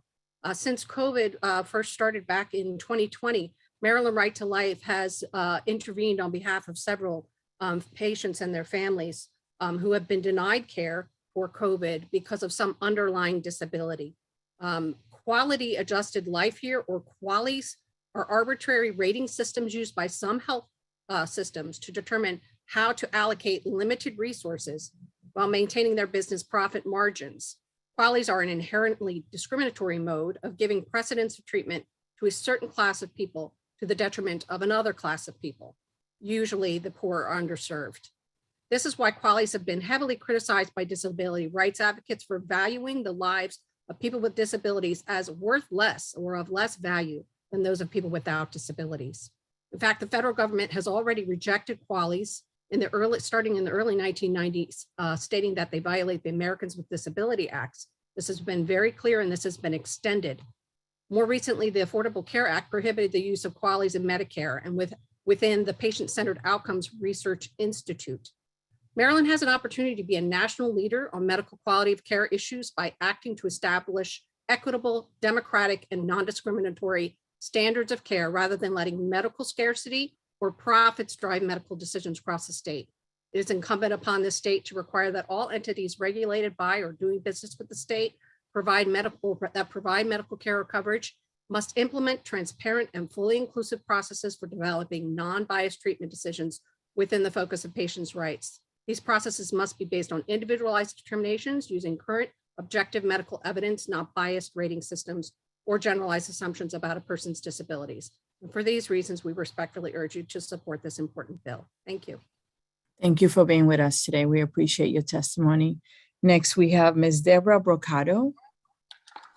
Hello, committee. I'm Deborah Mercado, and I'm a nurse. Also, I am part of Hartford County Respect Life Coordinators.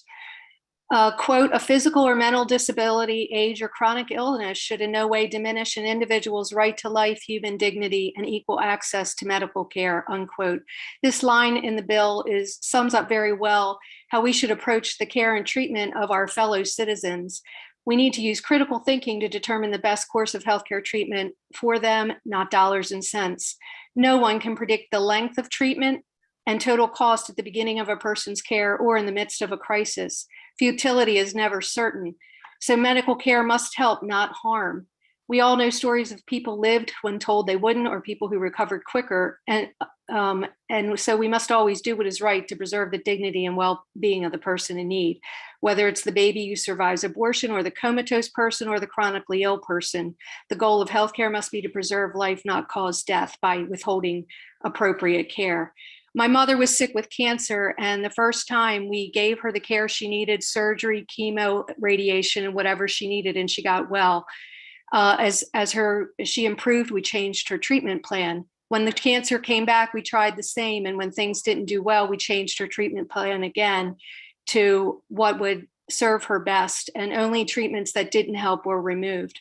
Also, I can tell you as a nurse in the ICU at both Sinai and St. Joe's, I participated in family discussions about what type of care would be appropriate. And when given all the necessary medical information, families make excellent decisions with regard to care. We should always give families and patients the information necessary and allow them to make these decisions, and never withhold care, including nutrition or antibiotics to treat infection, and give appropriate care, which is the right thing to do for all of our fellow citizens. Thank you for sharing your mother's story, Ms. Mercado. Now I'm going to open it up for questions on House Bill 903. Are there any questions for this panel? Seeing none, this actually concludes the bill hearing on House Bill 903. I want to thank those that were with us today. The committee appreciates it. For the committee, please listen to the floor announcement, to let's look at your emails, your texts, because we'll be meeting often because this is crossover week. I hope you're able to get some dinner before the floor work. Have a blessed